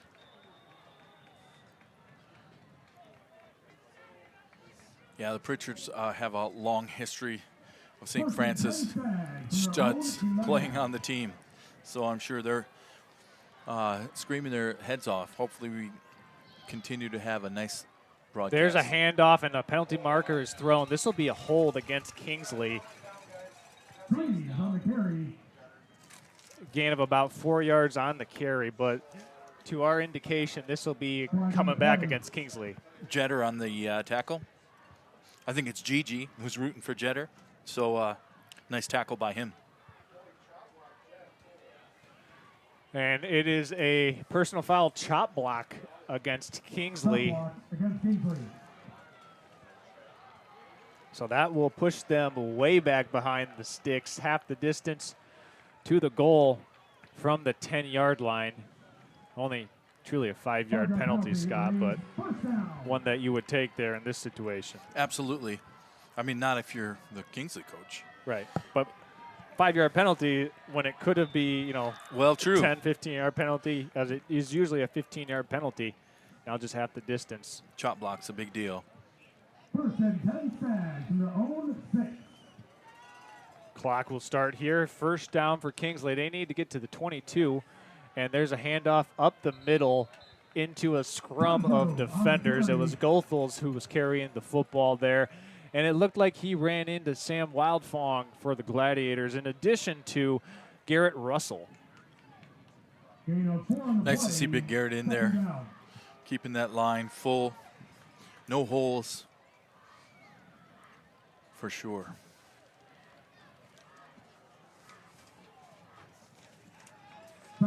So it's 2nd and 11 now for Kingsley. Tucker Dreves under center in the full house formation. He's going to look to throw. He's got a man deep. Gladiators with pressure, and it's an incomplete pass. It was intended, well, it was just kind of thrown away in the flats there. He had pressure being applied by the Gladiators, and it was Oliver Jaworski who was chasing down Dreves. So this will be 3rd and 12 now for Kingsley. 3rd and 12 is kind of a tough one when you're in on that position of the field, and that spot on the field, because obviously your defense is looking for your pass, so you have to be careful in what plays you select. I would guess it'd be some sort of play action. Here's 3rd and long. 5 men at the line of scrimmage for the Gladiators. It's a pass out in the flats. It's completed down to the 30-yard line. A pitch and catch of 19 yards on 3rd and 12. And they got their man this time to Alex Drury. And that's who they want to get the ball to. That's the exact same play we saw down here where he dropped the ball, right? This time he didn't drop the ball. Wide open in that zone. Kingsley's going to hurry up and get right back to the line of scrimmage, and there's a handoff. Keeping his legs moving was Isaiah Cosgrove before he's slammed down to the turf by Jake Reineck. Yeah, Evan Bellinger in on that as well. So a big 3rd down conversion for Kingsley. So far, Scott, Kingsley perfect on 4th downs in this game. Right. At least the 4th downs that they've attempted to go for. Right. Had 2 punts as well. As here's a handoff in the backfield that's blown up by the Gladiators. It was a keeper and a tackle for loss by Evan Bellinger. Hey, listen, Scout Goldman's down on this side, tackling the guy that didn't have the ball. I don't mind that at all. Like, if you don't know for sure, tackle the dude. Got to tackle everybody, right? Yeah, well, there's 11 players on defense, so if all 11 tackled somebody, I guess we'd be good. So another 3rd and 10. Can Kingsley convert back-to-back 3rd and long, Scott? That will be the question that we will find out here shortly. Ball on the 29-yard line. They need to get to the 39. Dreves under center. He's going to look to throw. He's blown up in the backfield. The Gladiators shoot the gap, and it's Alex Jetter getting the sack, and the Gladiator defense gets a shot in the arm with some adrenaline. Good time to call a blitz, Coach, for sure. Let's take another look at that one, Scott. That was beautiful. Come right off the edge. So you're going to see the whole play here. We're taking replays to the next level tonight. That's fine. Then we don't miss any. So Jetter lines up. Nobody's going to pick him up. Boom. Right again. that pulling guard coming from the other side is supposed to pick up Jeter as he comes through. I'm sure they'll work on that in the film. We're back to live action now as Kingsley's punting deep from their own territory. It's a high punt. Get out of the way, Not guys. a lot of distance on this one. Checks up at the Kingsley 48-yard line. So the Gladiators will have their best starting field position of the game already in Kingsley territory, and they didn't get the 3-and-out, the Glads, but they did get the punt. Yeah, Calvin Shepard from the Lions was talking about that today. Even though they won, against the Ravens, he's like, look, we want 3-and-out on that first one. Well, yes, it wasn't 3-and-out here. However, that's a successful stance, and they start in Kingsley territory. Endress and the Gladiators come out in the full house, 2 tight ends. Getting some direction from offensive coaching staff. He's going to run this run up the middle to Lisinski. He breaks a tackle. Tackled down at the 35-yard line. He'll have a first down. That was just a little inside dive, Scott. Hey, do me a favor. Pat me right here on the back. That's exactly what I asked for, north-south running. Now, obviously, these coaches are a lot smarter than me, but they did such a great job containing. See us go north-south is great. Under center again for the Glads. Quick snap to Bellinger. He keeps the legs moving inside the 30. Tackled at the 28-yard line and move, about 6 yards on that first down carry, Scott. Yeah, you hit first 6 yards on the first down. The next couple, that makes it easy. Now you open up the playbook. You got Bellinger, who's a beast. He can move people, right? And then, run him right up the middle. This time they go gun 2 back. Sellers and Lisinski, the lead blockers for Endress. He's got to block. He's got the lane. He's got the corner in a foot race. Tyler Endress dragged down right near the goal line, and it's a touchdown. Tyler Endress put it on the board from 28 yards out. Gladiators strike first over Kingsley, 6-0 Glads. Take a look at this one again, Scott. Walk us through this. Nice lead blocks by those 2 running backs. Right, so you're looking for that handoff to the first back coming through, right? So they key on that. Lisinski got a nice block. Absolutely. Beautiful block coming through, and then it's just a foot race. And Endress, even though he's 220 pounds, he is able to make that happen.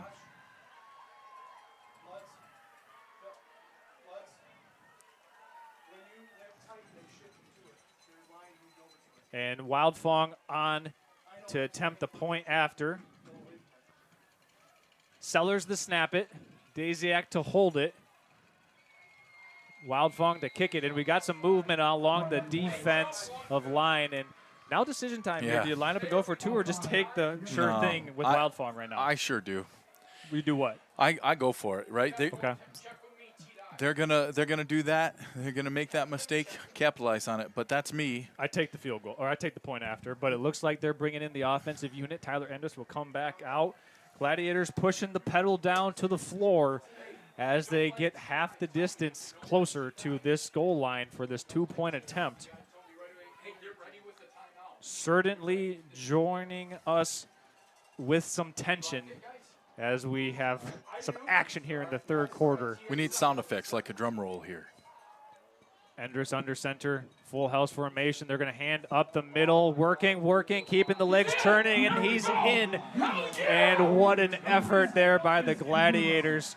And I think, let's run this one back here, Scott, but I believe it was Bellinger or Lisinski who were able to get in there. I'm typically going to put it in Bellinger's hands. That guy could carry 3 players with him. Here's the replay here, and it was Lisinski. Lisinski got the push from Bellinger. Oh, all right. So they put Lisinski in Bellinger's hands there, Scott. There you go. He pushed him in. You know, that's not a bad play. You get your other players behind you, whatever it takes to make that score. So, in a game, the first half is 0-0, being up by 8, you can kind of take a breath. Right. Now defense, come out and respond again and keep this moving. And if you're Kingsley, you're like, okay, it's 1 score. Relax. Let's just play our offense. We'll be all right. So both teams, this is where coaching is huge. Yeah, certainly. I mean, you got to be able to extend these drives and also pick up these first downs and, just do the best that you can so you can give yourself the best opportunity to win here. And I like that play call, getting 2 lead blockers out in front of Tyler and letting him carry himself into the end zone.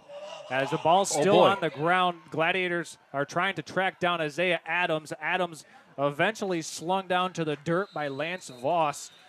Boy, that's a lot of pressure when that ball comes and falls down in front of you like that. I would say the cold, we've hit the dew point. Yes. And that changes the trajectory of the ball for sure. So if you're just now joining us, we did not have any scores in the first half of tonight's game, but the Gladiators break it open on a 28-yard touchdown run by Tyler Endress, and they've struck. And now it'll be up to this Kingsley offense. Only the second time in the second half of a game they've been down all season, Scott. Yeah, have they even started in that position there? There's a little pop pass over the middle. It's complete. That'll be a first down. And a nice pitch and catch there from Dreves to Goethals. Saw a lot of that against Boyne City. Great way to keep St. Francis on their heels.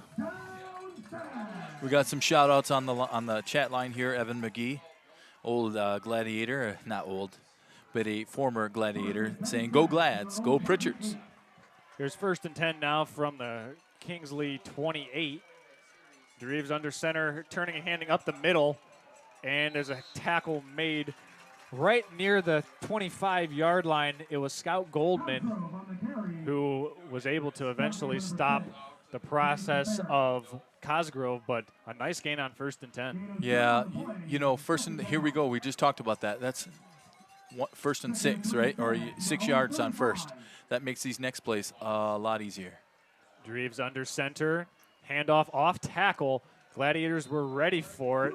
Bringing him down there was, I believe, Jack Young making the stop. It's 3rd and about 1. So this Kingsley offense continuing to set themselves up in 3rd and very manageable situations. Yeah, Jack is a Klein Richard, if you will. His parents, his mom was a Klein Richard. A lot of basketball players, but Jack's doing a great job out there. Gladiators crowding the line of scrimmage. It's an inside give. And he's still on his feet into Gladiator territory, eventually tripped up by Tyler Thompson. But that's a nice run by Isaiah Cosgrove up the middle and to the Gladiator 41-yard line. Well, this is what we call resiliency, right? You got knocked in the jaw coming out of the half. Now what do? How do you respond? And a nice job by this offensive line for Kingsley to be able to block it up.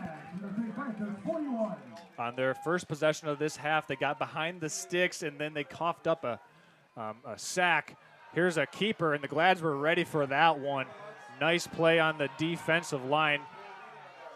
I'm sorry, but the way I watched that was a mistake. That was supposed to be handed off to the third back. It looked like a blown play or just bad communication, and Jacob Kraska gets close to the tackle for loss there from his defensive end position. But Scott, looking at it again, it certainly looked like it was a miscommunication in the backfield. And, we honestly could expect a lot, coming into the game, could expect a lot of that because 3 backs injured or questionable coming into the game.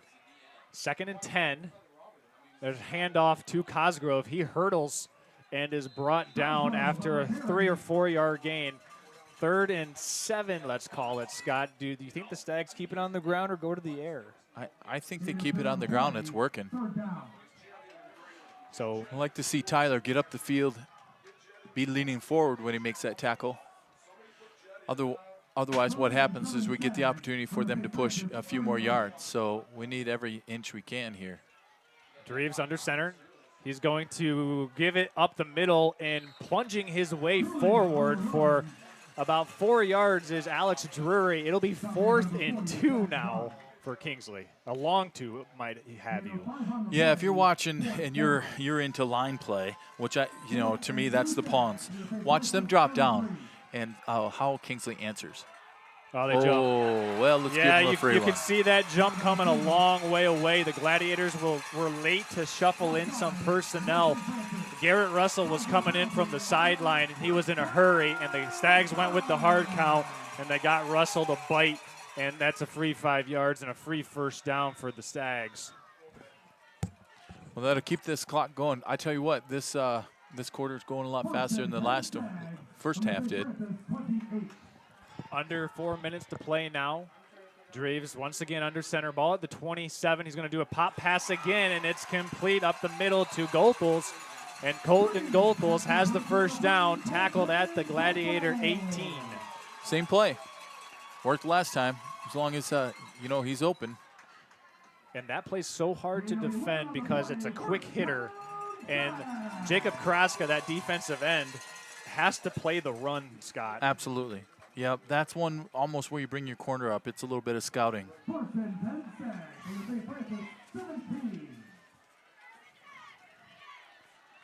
First and 10 from the 18. It's a handoff, working off left guard. A host of Gladiators with the stop. No surprise, Wildfong's in on that. Here comes Russell back into the lineup. 2nd and 8.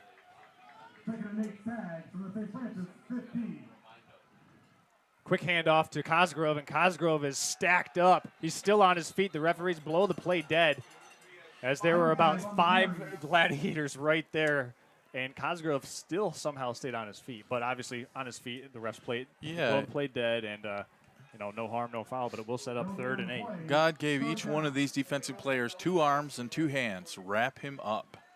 That's key. He's going to keep pumping. He's a stud running back. You're not going to get him down by just hitting him. Here's 3rd and 8 for the Stags. They're going to look to throw, pop pass, but he's sacked. Dreves goes down. It looked like it was Kraska and also Wildfong in there on the sack. Let's take another look at that one because that is a good stop for the Gladiator defense. No gain on the play. 4th down.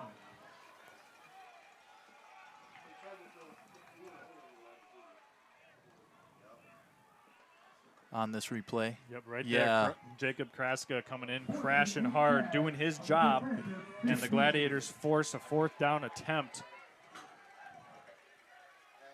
Pass, looking to throw, got a completion in the flat, and it's complete. And looking for the end zone is Cosgrove. He's tackled inside the 5. And Isaiah Cosgrove and the Stags convert on 4th and 8, Scott. Yep, for sure. That's dynamite play by Cooper Sellers to keep him from making it to the end zone. Good hustle on his part.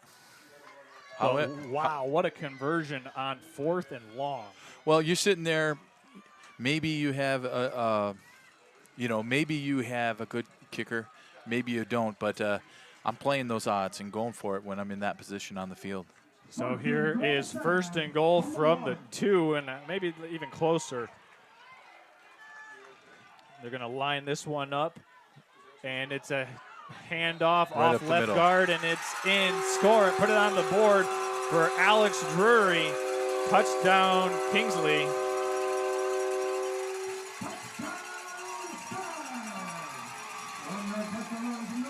So now they got to go for 2.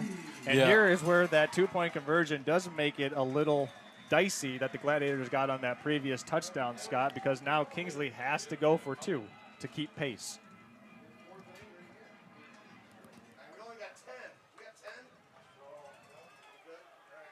The 2-point attempt for Kingsley. Dreves in the full house. He is looking to throw, booting out. He's got a completion. It's bobbled and dropped. It was bobbled and dropped in the end zone. Would have been an easy catch, but Kingsley unable to convert. It was Alex Drury who couldn't squeeze it. And a huge sigh of relief by the Gladiators. Yeah, if you're a defensive coordinator, that drives you crazy because they keep running that same play. He's been open every time. Fortunately for the Gladiators, this time he couldn't make it. But, it was there for the taking for sure. Well, while we have an opportunity to do so, we want to tell you about Culver Meadows. Located off of West Silver Lake Road in Traverse City is Culver Meadows, Grand Traverse premier senior living center specializing in Alzheimer's, dementia, and hospice care. Their friendly and experienced staff can truly be an extension of your family and will offer you peace of mind that your loved ones are treated with friendliness, kindness, compassion, and loving care. For more information, visit culvermeadows.com or call 231-633-9430. Charles Strail along with Scott Carter, Next Level Broadcasting here presenting Gladiator football the Glads have a 2-point lead by narrow methods after Kingsley wasn't able to convert that 2-point attempt that was in the hands and then out of the hands of fullback Alex Drury, who has made a couple mistakes so far tonight, but he has been carrying the rock extremely well. Just he's had 2 drops, and the Gladiators are up by 2 because of this most recent one. Again, Drury is stepping into the role as a result of an injury, so he's done a fantastic job with that in mind. Fair catch waved off, therefore, by Sam Wildfong, and the Gladiators will take over at their own 34-yard line. So their second opportunity to possess the ball here in this third quarter. The first time they punched it in for a 48-yard touchdown drive, courtesy of that 28-yard touchdown run by Tyler Endress. Let's see if the Gladiators have another quick strike here, but I would think that you would want to have some time of possession if you're this offense to let the defense kind of rest and recover. Well, some of them, yes. Many of them go both ways. But definitely you want to eat up some clock here. They go down. Here's the handoff and a big-time hit made. It looked like Daziak was carrying the ball, and he slipped right as he was tackled. Excellent tackle there by Seth. Was it Seth Fry? 50. No, excuse me. Tackle made by Trenton Sweat. 70. There we go. Gun 2 back now for Endress and company. He's going to hand off to Lisinski, but a flag is thrown. They're going to call motion on that. And illegal false start on the Gladiators, so that'll back them up again. That's what the... At least the 5th. I might have missed one, right? So at least 5 to 2 penalties for Kingsley. So obviously costly. These games certainly can come down to who is injured, who executes. Yeah. And right now the Kingsley Stags playing more penalty-free football than the Gladiators, and that's why we're at such a close game, because these two teams are just laying it all on the line. Yeah, for sure. Every single play counts with 47 seconds left in this quarter. Here's second and long. Endress looking to throw all day in the pocket. Deep shot. Beautiful down pass to Thompson. Thompson's got it. Tyler Thompson can fly. He's going to take this all the way for a touchdown. Tyler Thompson put it on the board for 73 yards. 73 yards. And a lot of that was yards after the catch, but a beautiful 40-some yard pass on that. Let's see if we got a refund. I want a refund. No, I don't. Check out this beautiful ball all day to let this deep post develop. Tyler Thompson had the post route in. He had some serious separation there. 73-yard pitch and catch for the Gladiators, and just like that, they strike back, Scott. Yeah, so much for using the clock, but you know what? Who cares? Let's go ahead and get that advantage. Will they? I would imagine they're kicking it here. Yep. Sellers to snap it. Daziak to hold it. Wildfong to put it up. Good snap. Clean hold. Wildfong sends it up and drills it. Okay, we're going to need another ball. That one went about 40 yards. That was a donation. Yeah, well, there you go. That one, that was Wildfong, so he's part of the Team Elmer's family. So that one was donated by Team Elmer's. And we are going to make that Tyler Thompson 73-yard touchdown run our That's a Pizza, That's a Great Play. That's a great play. Yeah, it certainly was a great play. The deep post route developed. Max protection by their offensive line, Scott. Great job by the line, giving Endress plenty of time. Nice position. He stepped onto his front foot, transferred the weight. Nice, easy pass. It was at least a 35-yard pass, and the rest on the feet of Mr. Thompson. So that's a pizza. That's a great play. Great job. Air yards traveled there, give or take about 4 or 5 yards, roughly 36. Tyler let that one go from inside his 25, and Tyler, on the other end of it, caught it around the 40. So 35 yards, give or take, in the air. And the Gladiators punch right back with authority and now have a 9.2 possession lead, Scott. How big does that missed 2-point attempt for Kingsley look now? Now it's huge. It's absolutely huge. And, like I said, every play counts, and that play could be huge in this. Adam David kicking this one away A yet beauty. again. And it's returned coming out of there at the 3-yard line. Here's Isaiah Adams out to the 28. A nice return Beautiful for return. Adams, roughly 25 yards. But now Kingsley down 2 scores, Scott.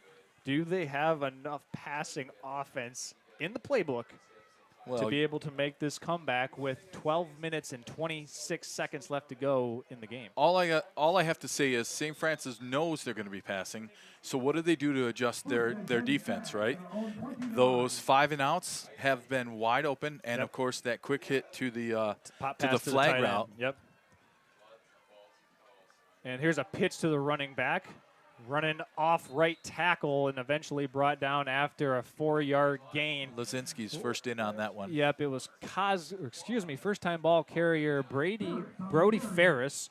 Lasinski in on the stop. Brody was another one that the coach said they're looking for him to step up. Most likely, do they get this play off? They do. Handoff up the middle. And he's still on the running with some authority is Cosgrove. And that's the end of this third quarter. So we got some fireworks in this game. Gladiators put up 15 points. Kingsley puts up 6. We're going to go to the fourth quarter. 12 minutes left to determine who's going to walk out of here with a victory here tonight in Week 5. You're watching high school football here on Next Level Broadcasting, simulcast live on nextlevelbroadcasting.net and on YouTube at Next Level Broadcasting. We'll be back after this.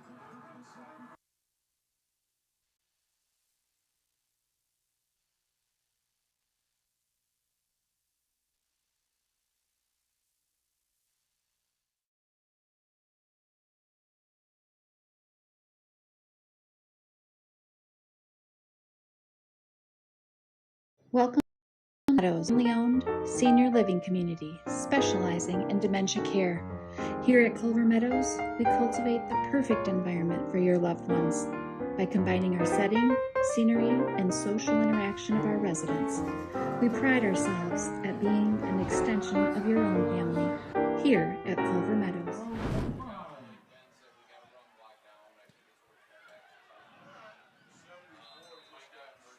And there's a quick little hitter that was, we'll show you the replay here.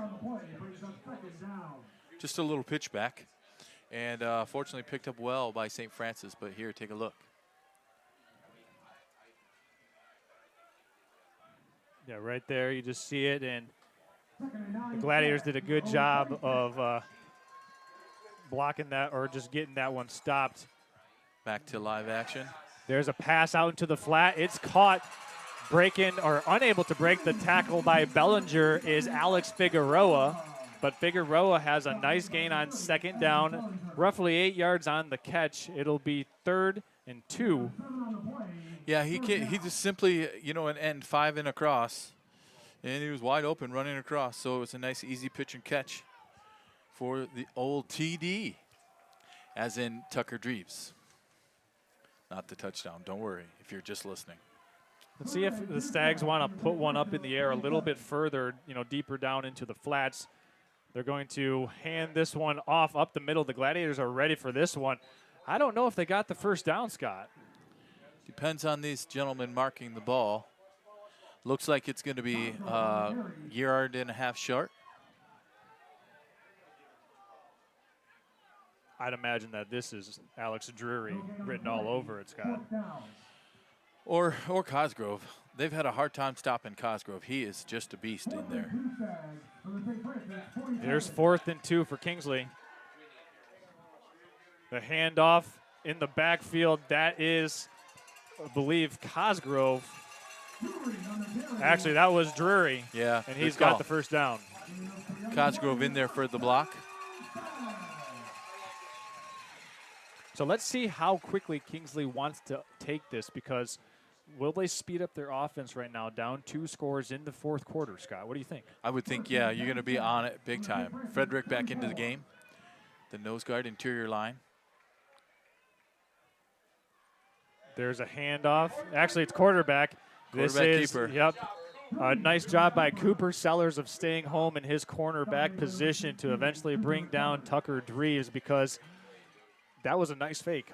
I was watching the right up the middle for sure. Cooper, however, was not faked out by that and made a great open field tackle. Interesting to note here, Michael Frederick back in there at nose guard.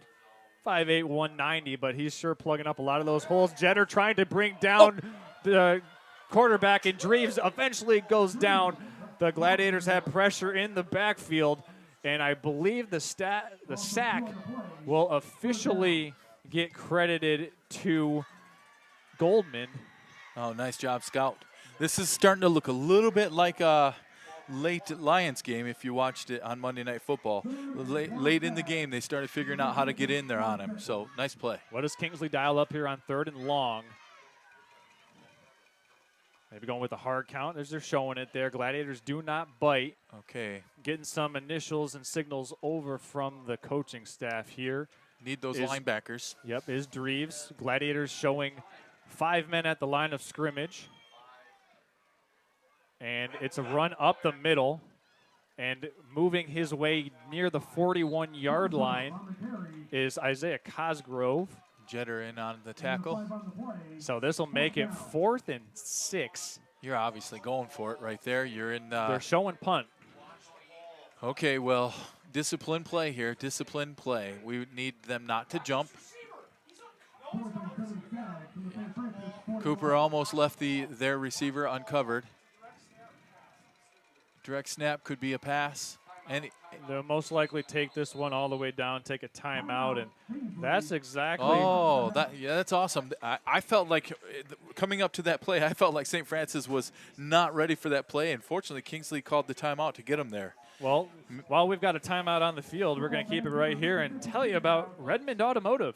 Listen, Gladiator fans and families, we know that sometimes your teen drivers get in the occasional fender bender or put a transmission out when trying to take that manual out for a spin for homecoming. When those occasions occur, trust the pros at Redmond Automotive to get your vehicle back on the road as soon as possible.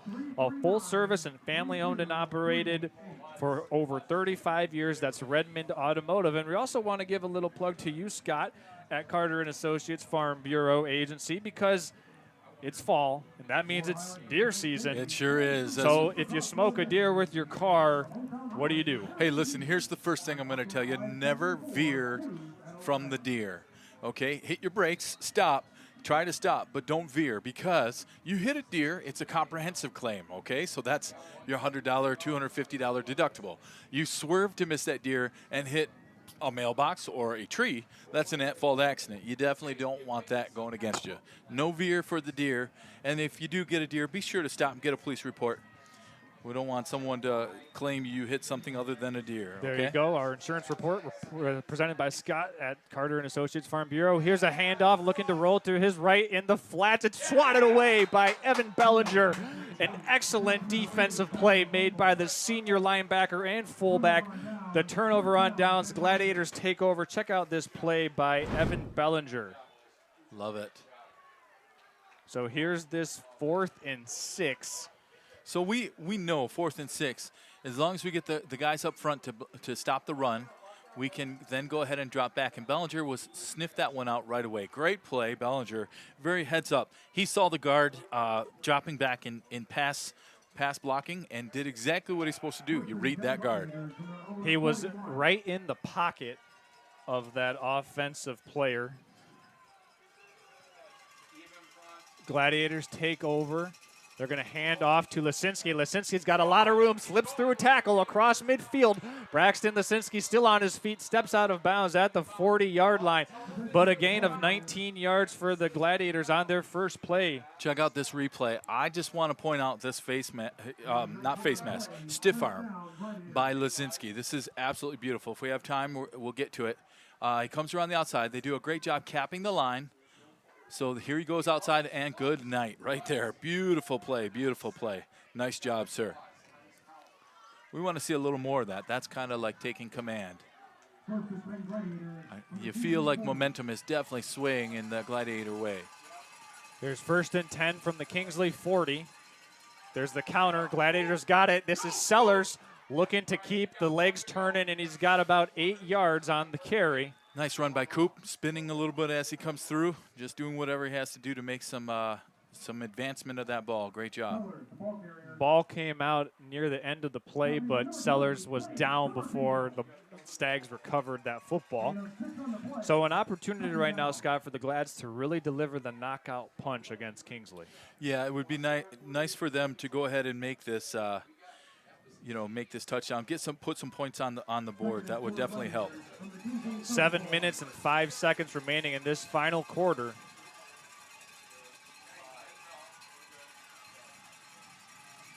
Quick snap up the middle, but a penalty marker is thrown. This will be an encroachment against the Stags, so that'll move the chains for the Gladiators. Yeah, that's quite fortuitous. He was right in there.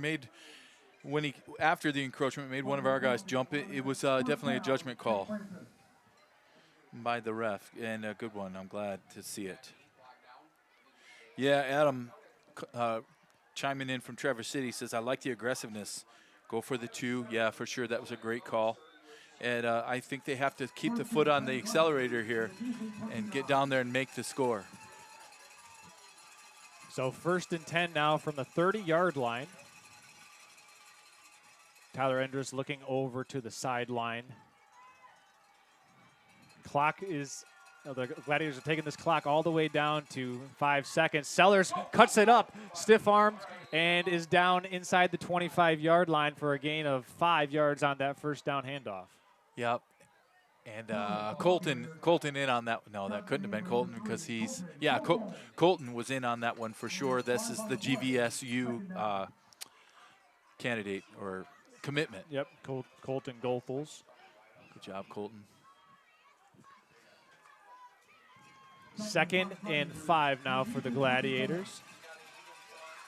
Just over 6 minutes remaining in this 4th quarter. Kingsley in a 5-2. Yep. Oh, there was a trip. I don't know if Endress got stepped on, but he kind of stumbled coming out of that and looking for the handoff.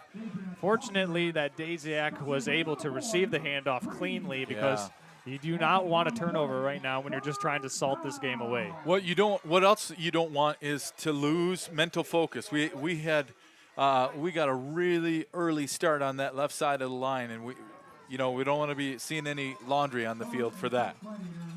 Keeping the ball on the ground is keeping this clock moving, and that's what the Gladiators are doing here on this possession. Stay focused. 3rd and 6.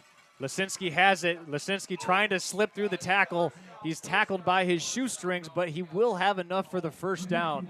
Working off of the left side of the Gladiator offensive line was just enough to get Braxton Lisinski through there. Credit the left side, Ben Eckler, Alex Jetter, and left guard Zach Winowicki.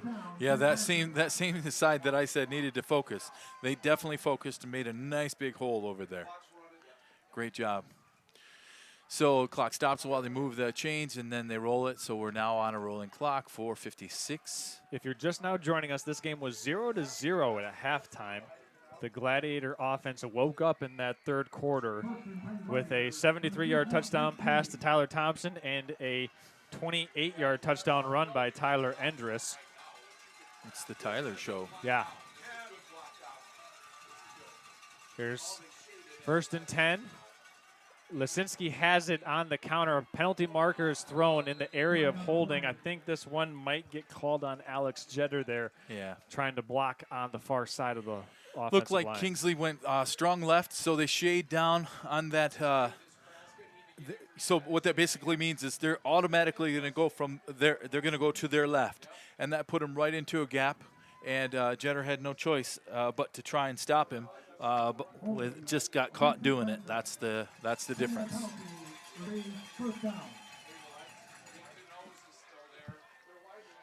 So that worked out well for Kingsley. Good play call on the strong left, shade left, whatever you're going to call it. Clock starts with 4:28 remaining in this final quarter of play.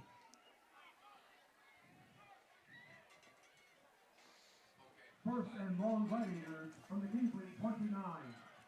Some substitutions for Kingsley.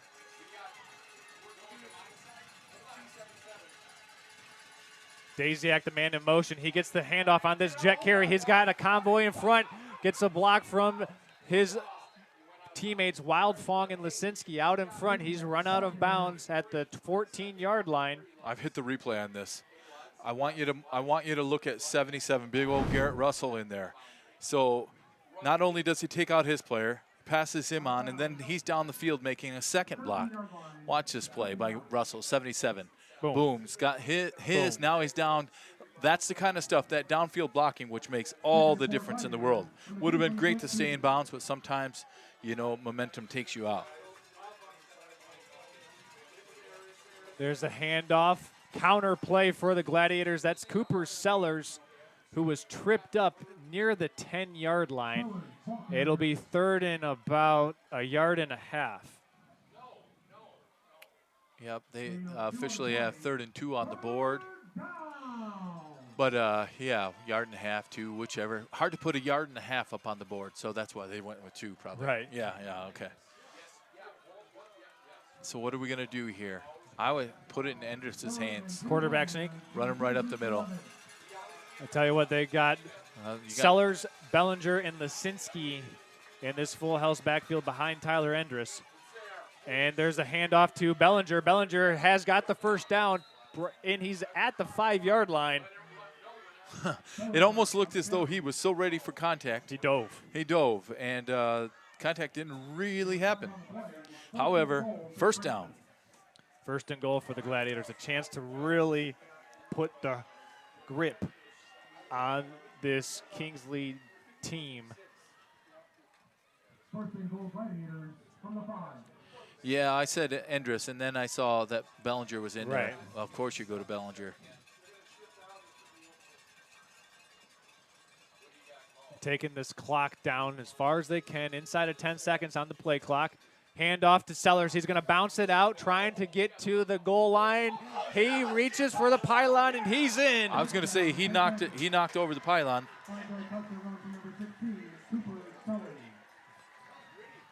Great play.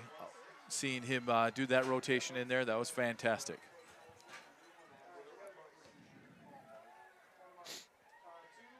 Here's the play right here. Bounces it out right. Stiff arms. Keeps it moving, and just before he went out of bounds, scores it. Amazing to see him. I've seen him rotate to the right, rotate to the left. And, you know, just great to see him be able to respond to what the defense gave him. Wildfong on for the point after attempt. Sellers to snap it. Daziak to hold it. Good snap. Clean hold. It's blocked, and it is no good. Okay. Kick was blocked. 15-point game. So 2 scores with needed for Kingsley with 2:34 left. Yeah, that's a big do that block. math right? Yeah. Big block. Well, while we have everybody here, we want to talk about Pop Excavating. Hey, Traverse City, can you dig it? Well, our friends at Pop Excavating sure can. Specializing in septic systems, drain fields, building foundations, land clearing, site excavating, snow plowing, and much more. For your next large-scale project, leave the digging to Pop Excavating. You can see for yourself on popexcavating.com for more info. And I tell you what, the Gladiators are pretty hungry for a win tonight. And if you're hungry as well, then think That's a Pizza. That's a Pizza is keeping your family fed this football season. Head on in when the Gladiators travel to Pontiac Notre Dame Prep on October 10th for That's a Watch Party. Also bringing you the That's a Pizza, That's a Great Play of the game. That's a Pizza. We've had a couple of those plays, I think. Oh, yeah. So far, though, that 73-yard touchdown To pass to Tyler Thompson. Yes, that's what I meant. To Thompson, that was beautiful, for sure. That's a great play. Thank you, Troy, for letting me use my little Italian voice. Adam David ready to send this one away for the Gladiators with still a 2-score lead. It's a high end-over-end kick. It's going to bounce and squirm all the way to the 1-yard line. Oh, my. Fielded at the 1 by the Stags. He has to come out of there with it. It is Isaiah Adams brought down at the 3-yard line. Let's take another look at that. What a special teams play for the Gladiators. I tell you what, sometimes my coach used to say you have to be good and lucky. And who would have guessed this ball was going to drop dead right there on the 1-yard line? I certainly thought it was going out of bounds. Look at this play. It's almost like all the dew on the ground just made it stop. And now he's got no choice but to run it out of there. And by that point, the Gladiators are all over it. Yeah, what a play on special teams. We've seen a couple plays on special teams. Kingsley had one as well on a punt. Yeah. That pinned the Gladiators back deep in the second quarter, right at the 1 yard line. But let's see if Kingsley's got some quick strike offense left in them, down by 16 with 2:25 to go in the game. Here's a counter play near the goal line, trying to squirm free for about 3 yards are the Stags, and it was Drury on the carry. Yeah, I get a little room, and then we'll see what they do with that quick pop pass. Want to remind everyone that next week will be homecoming, and the game versus Boyne City homecoming celebration, a celebration of the 75th year of Gladiator football as well. Very nice. There's an open receiver. It's complete at the 27-yard line. Coming down the sideline is Brody Ferris. Ferris knocked out of bounds at the 41, but a nice gain. And it was Thompson who pushed him out. But as it currently stands, a gain of, I believe, right around 48 yards. Yeah, you know, you got him on the 1-2 yard line, and then you allow that. The fact of the matter is he was just wide open. 150 left to go here. Pass. Dreves looking to throw again in the flats, and it's caught this time by Colton Golfels, sliding to make the catch at the 20-yard line. So the Stags here in less than a minute have moved the ball 79 yards from where they took over. Actually, they took over about the 2. So. Yeah, well, no doubt Mr. TD, Mr. Dreves, he's got a great arm on him. And they're going to give him that much time. It's good. He's just going to be able to continue with that. Great call. Great timeout by St. Francis. You got momentum going against you. Your defensive backs are on their heels, and so this is a chance to just square that away. While we've got a timeout taken here on the field, we're going to take a quick one and be back after this from the Traverse City Cherry Capital Airport. You're watching Next Level Broadcasting coverage of Gladiator football. We'll be back after this.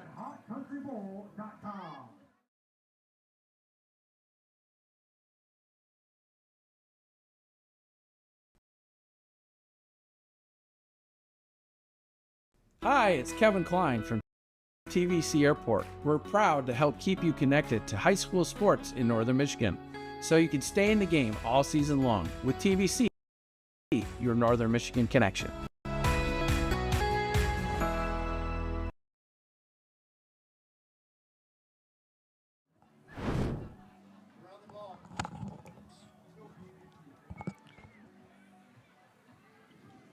And welcome back here. The Gladiators are up by 15 points over the Kingsley Stags. Kingsley with it at their Gladiator 21. Dreves looking to throw again. Fade route down the far sideline. And it was intended for Drury. Thrown into double coverage there.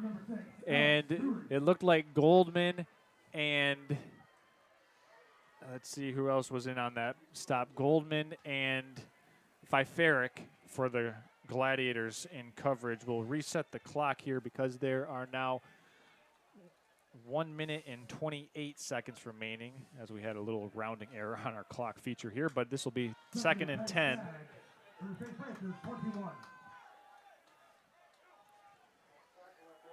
Handoff up the middle to the fullback, and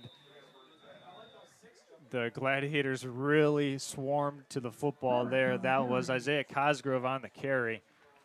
Timeout taken by Kingsley. Yeah, now we get to the chess game of calling timeouts, clock management, etc. And while we have a timeout on the field, I'm going to tell you about Alpers Excavating.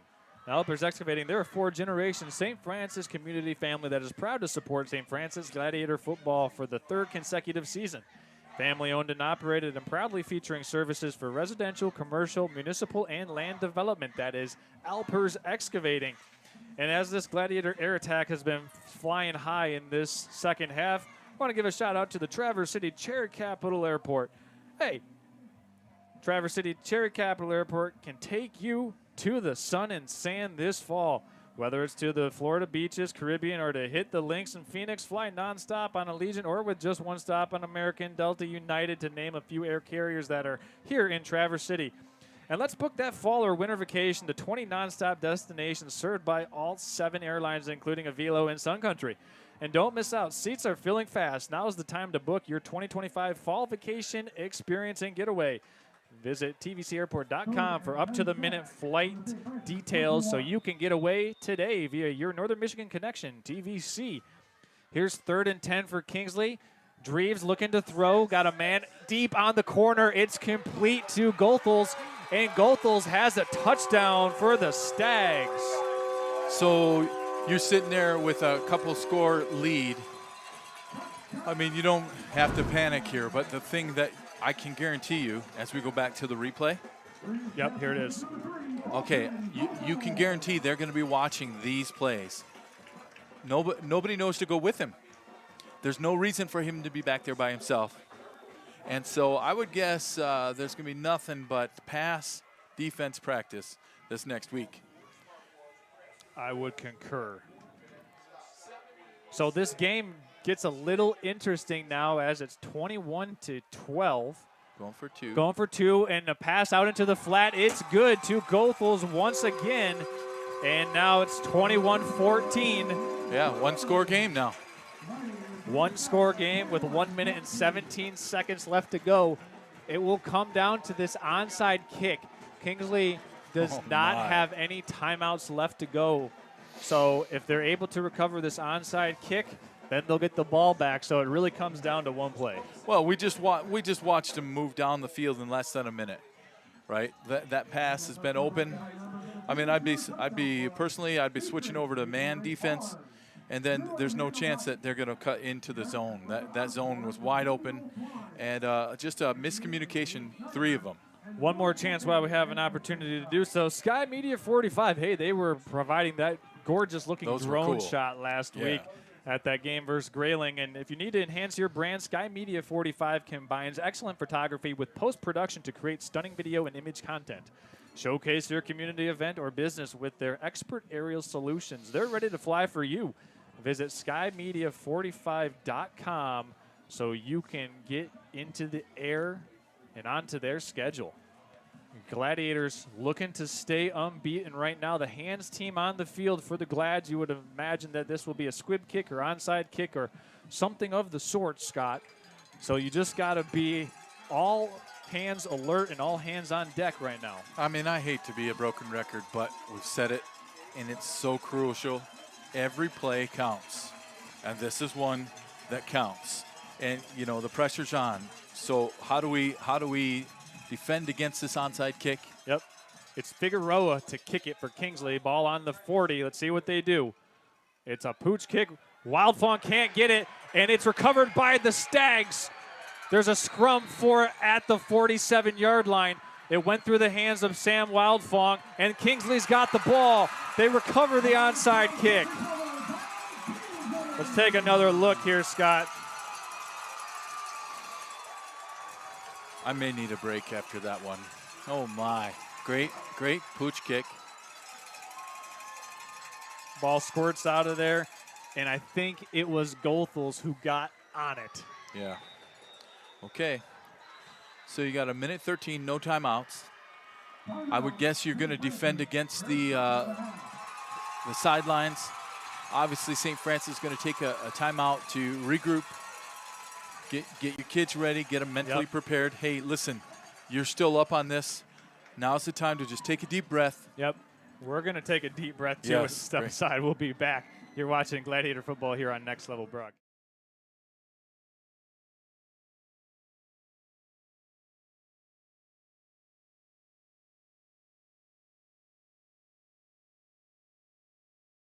Hi, it's Kevin Klein from TVC Airport. We're proud to help keep you connected to high school sports in Northern Michigan, so you can stay in the game all season long with TVC, your Northern Michigan connection.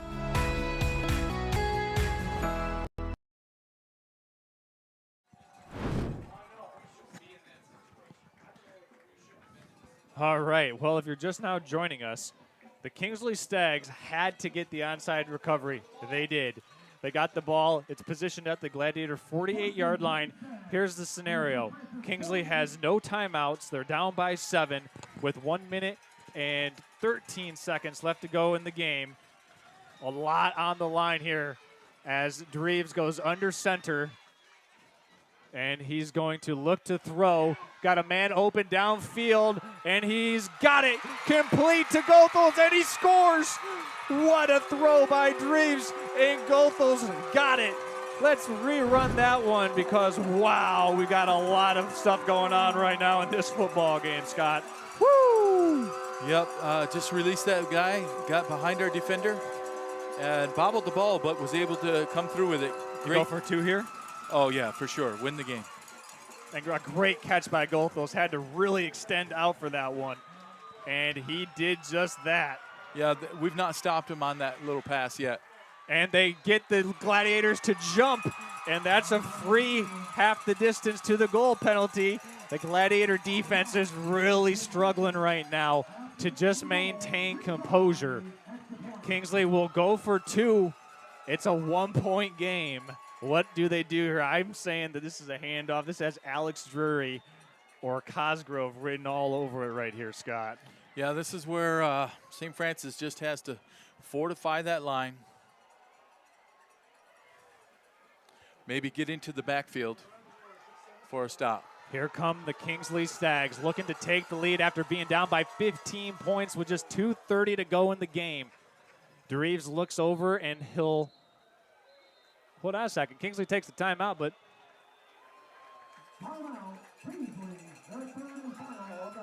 that's their final timeout. Yeah, he said 3rd and final. Yeah. I thought they didn't have any left, but my mistake. They did have 1 left in their back pocket here to use on this 2-point conversion attempt. As it stands, there are 1 minute and 5 seconds left to go in the game. If you're just now joining us, this game has exploded here in this second half.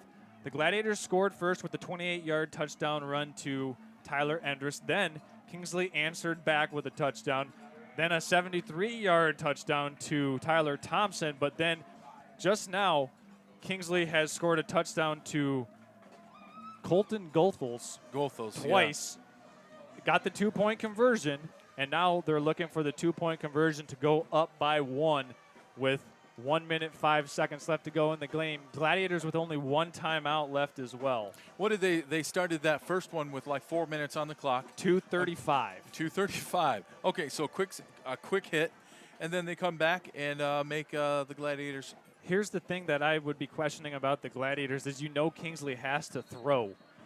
Why still go for all the run fakes and trickery in the backfield, all the sleights of hands, because they've got to put the ball up, so you want to drop back, but the routes develop for Kingsley.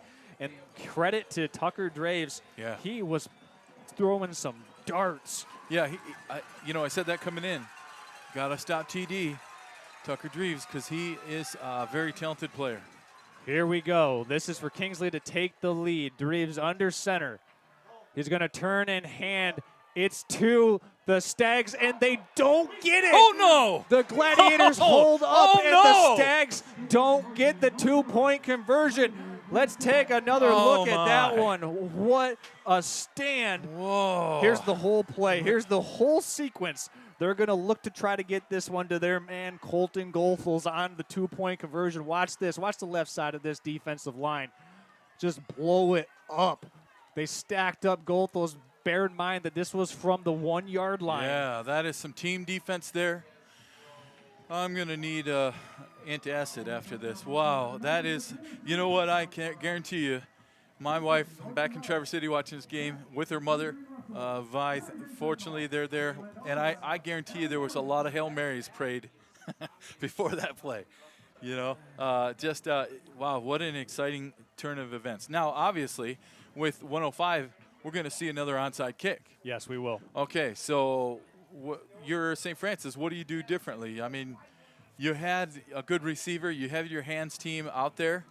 It was just one of those crazy things. The ball, it's cold. There's a little bit of coolness in the air. Yep, and that defense, left side of that defensive line, Gage Walter, Alex Jetter, Michael Frederick, working to get the push. And here we go. We'll line it up again for the onside kick, just like we did seconds ago. Yeah, it feels like we just saw this play. And here we go. Let's see if they change it up.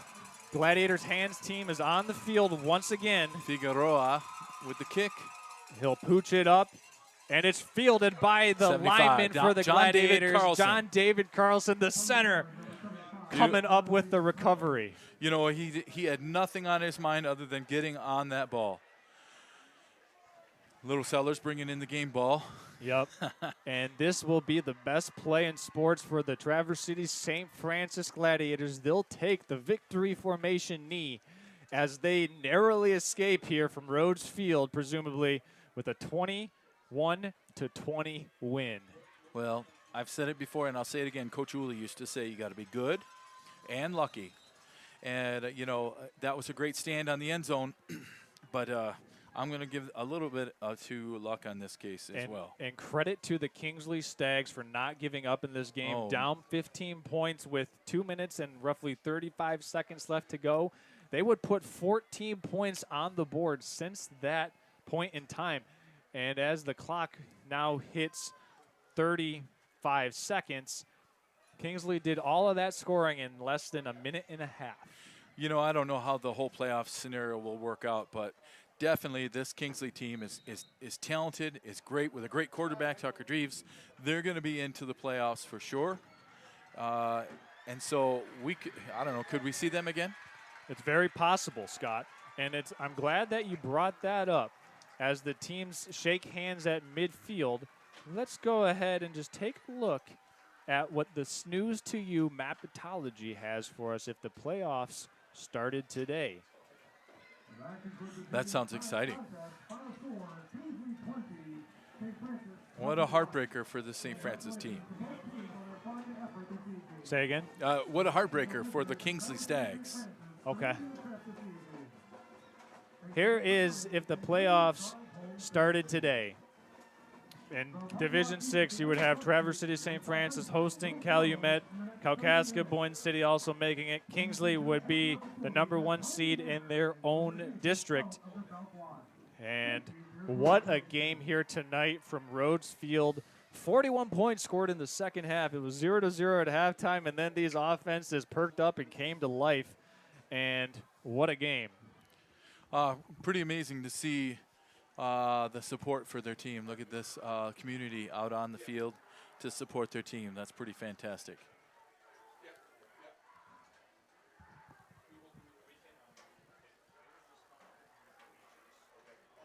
See if I can get a good shot of that. Oh, yeah, you can see it now. Well, I just want to credit the competitiveness for the student athletes on both sides of the field here. Hey, well, yeah, let's talk about that. I mean, how many unsportsmanlike penalties did we have? None. How many dirty hits did we have? None. I didn't see any. I saw a well-played, a clean game. Very impressed by Kingsley's program. They're a fantastically coached program. St. Francis, of course, prides itself on a nice, clean game as well. Very proud of all of them.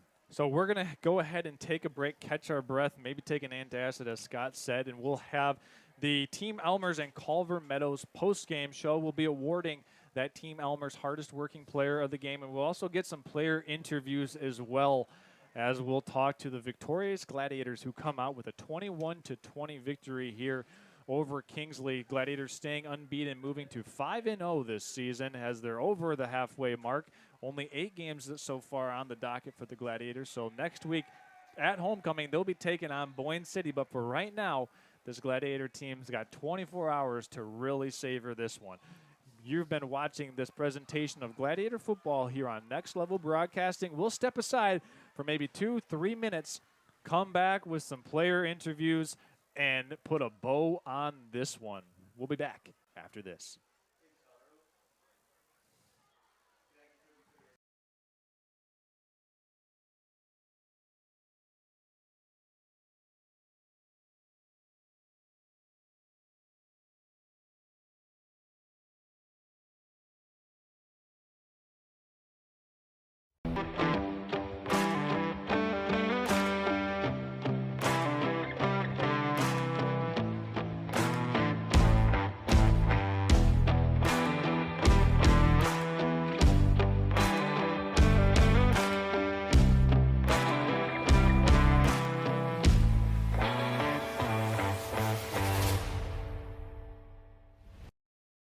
Welcome to Culver Meadows, Traverse City's premier family-owned senior living community specializing in dementia care.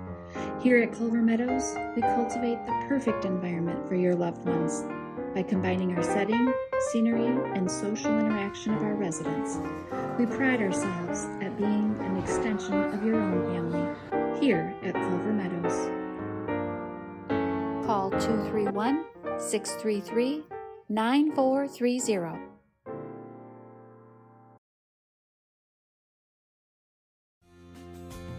When I applied for this job, I told them I was going to do it for 5 years, then get back to singing. 25 years later, I'm still here. Farm Bureau not only allows me to be part of this community, they encourage it. From teaching the choir, working the musicals, and now getting a chance to be part of this broadcast, I'm proud to support Traverse City St. Francis football. Go Glads! All right, guys, here's what we get.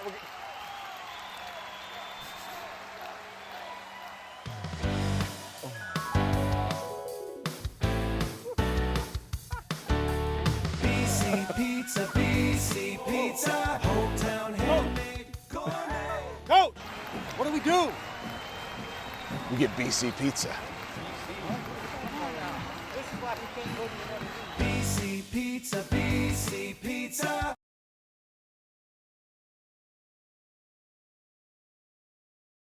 Welcome to Culver Meadows, Traverse City's premier family-owned senior living community specializing in dementia care. Here at Culver Meadows, we cultivate the perfect environment for your loved ones by combining our setting, scenery, and social interaction of our residents. We pride ourselves at being an extension of your own family here at Culver Meadows. Call 231-633-9430.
Oh, we got a little film going right here. All right, welcome in to the Culver Meadows and our Team Elmer's postgame show. I'm Charles Strail here, joined by a lot of victorious and happy, exalted Gladiator football players. I got Garrett Russell to my left here. Garrett, you guys really had a hard time mustering up some offense in the first half, but then you scored 21 points in the second half. Talk to us about what was said at halftime to get you on track. There was a lot said by our O-line coaches and our head coaches about how it's up to us. That's how the game went. It was up to us. We didn't execute in the first half. Second half, we decided to execute, and the scoreboard showed it. Certainly did. Great job out there tonight, Garrett. Let's go ahead and bring in Mr. Sellers. Cooper Sellers. There you go, Cooper. So, Cooper, you had a nice touchdown there, the third touchdown from scrimmage here for the Gladiators in the fourth quarter. Talk to us about that run, because you really had to extend and keep the legs churning, twisting, corkscrewing, if you will, to get that one into the end zone, just sneaking it inside the pylon. Talk to us about what that right side of the offensive line did, because you had a nice combo block from some offensive linemen on that one. And then you also had Lisinski out leading the way along with Evan. So yeah, everyone was just, they're supposed to watch their guys down, and I came up to the hole, and the corner came up and kind of went inside, so I bounced it, and then there were two guys pursuing. They're really good at pursuing, and I bounced off that first guy, spun, and then I knew I was right there at the end zone, so I dove, and I was like, just got to get there, and I got the pylon. So yeah. Sure. Yeah. You got any shout outs to give? Any family, friends watching? Girlfriend? Shout out to my grandma, my mom, and then the whole offensive line. Yeah, offensive line showing up. Let's go ahead and bring in Tyler Endress. Tyler, welcome in. Thank you. So, Tyler, he had the first touchdown of the game using the legs. It was a 28-yard run. We've seen you guys go to that gun two-back position. Then you get those two kind of lead blockers in Evan and Braxton. Same lead blockers that Cooper scored with, actually. So, got to give credit to them because not only do they do a great job running the football, but also blocking for you running the football. Talk to us about the read on that 73-yard touchdown pass to Tyler Thompson. Looked like it was a max protect up front and just a deep post. What did you see there? Yeah, so we knew that they were cover zero, so they were manned up on everyone, and we just put Tyler Thompson out there by himself, and we knew he had wheels, so we just let him do his thing, and then he got himself open. All I had to do was throw it up. So let's bring in Double T, Tyler Thompson, and have him talk about that play. So Tyler, we were just talking about, if you didn't hear us because you're too busy celebrating, we were talking about that deep post that you and Tyler completed in that third quarter for that 73-yard touchdown pass. You created a great amount of separation. As Tyler said, you had cover zero. Walk us through that route and how you got so much separation there. So all week, we, I don't know where it came from, but Coach Odette came up with this play. I run a post, and then as soon as I run the flag and the DB opens his hips, I'll cut the post across the field, and he won't be able to catch up in time, and that's what happened. And Tyler just threw it up there, and luckily it was right where it needed to be, so yeah. So the flag is really to get that corner to open up, and as soon as you see those hips open, boom, you're coming back the other way with the post. And when you get cover zero look, it's just a matter of the O-line max protecting, blocking it up, and then you did your thing. Yeah, shout out the O-line. You got any other shout-outs you want to give tonight?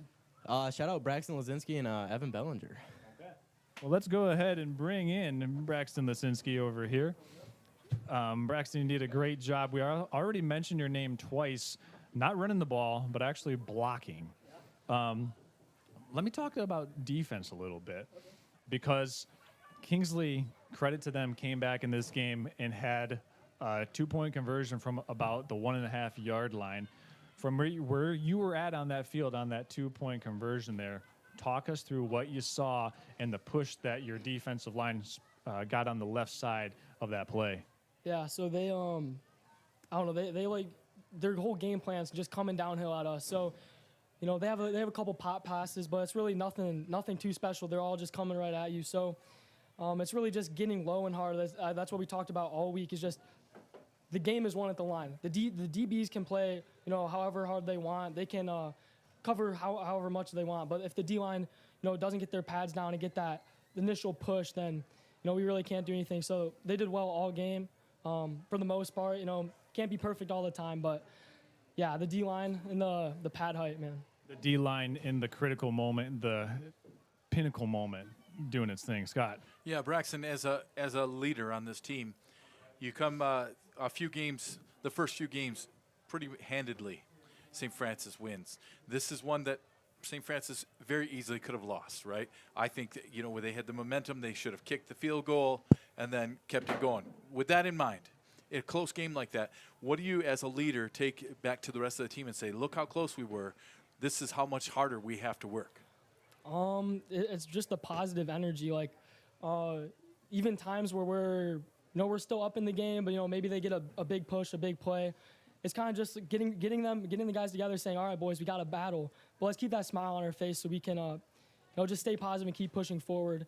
So what we take to the practice field is kind of that same energy, just staying up, building on each other, and just working every day to grow as teammates. But then as we grow as teammates, we're also building that cohesion, camaraderie. Yeah, and that kind of builds a net between us and then for the defense. Yeah, for sure. For sure. Well, hey, thanks, Braxton. Thanks for joining us here. Let's bring in Evan. That's not a limp or anything. That's just walks of joy and pride, right? Yeah. Okay. just making sure. So, Evan, just like Braxton, you had a couple of touchdowns that you were leading the way blocking. One for Tyler, one for Cooper. Talk to us about what you guys were able to see at halftime and then make the requisite adjustment to get your offense clicking. Well, basically, coaches came in and said Kingsley played their best half, and we were not good. And we just got to keep getting our pads low. We know what we're doing every play, and just keep hitting them low and hard every play and keep on going. And from our vantage point, Scott and I thought that the Kingsley offensive line in the first half, they converted every single fourth down that they had in that the first half. And then up to the third quarter, Kingsley was over 60% on fourth down conversions in the game. You just said it there. They were keeping their pad levels lower initially than you guys, and it showed with their ability to just keep picking up 2 yards. But when you needed it most at the goal line on that 2-point conversion, you guys stood firm and got the stop.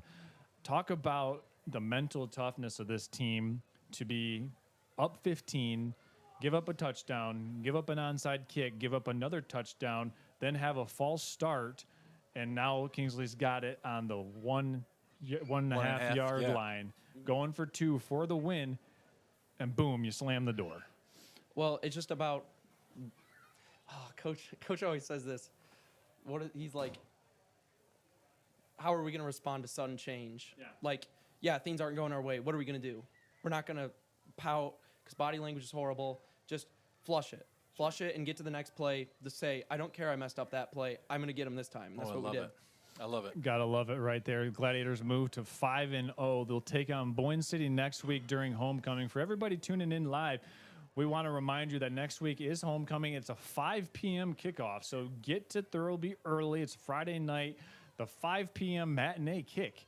So if you got nothing going on, hopefully we get some nice weather, and we'll see Evan, Braxton, and the rest of the Gladiators and company next Friday from Thurlby. Evan, congratulations on the hard-fought and hard-earned win here tonight. Congrats. Go celebrate with your teammates. Thank you. So we're going to go ahead and send it to a quick commercial break. For all of our sponsors here tonight at Next Level Broadcasting, we want to give a heartfelt thank you to everyone. For myself, Charles Strail, Scott Carter, John Strail running our camera on the sideline tonight, and Jessica Alcorn, our executive producer, we say thank you and good night here from Rhodes Field in Kingsley. Until next time, everyone, we'll see you next Friday as the Gladiators take on Boyne City for homecoming. Good night. Senior Living Community, specializing in dementia care. Here at Clover Meadows, we cultivate the perfect environment for your loved ones by combining the setting, scenery, and social needs of our residents. We pride ourselves at being an extension of your own family here at Clover Meadows. Call 231-633-9430.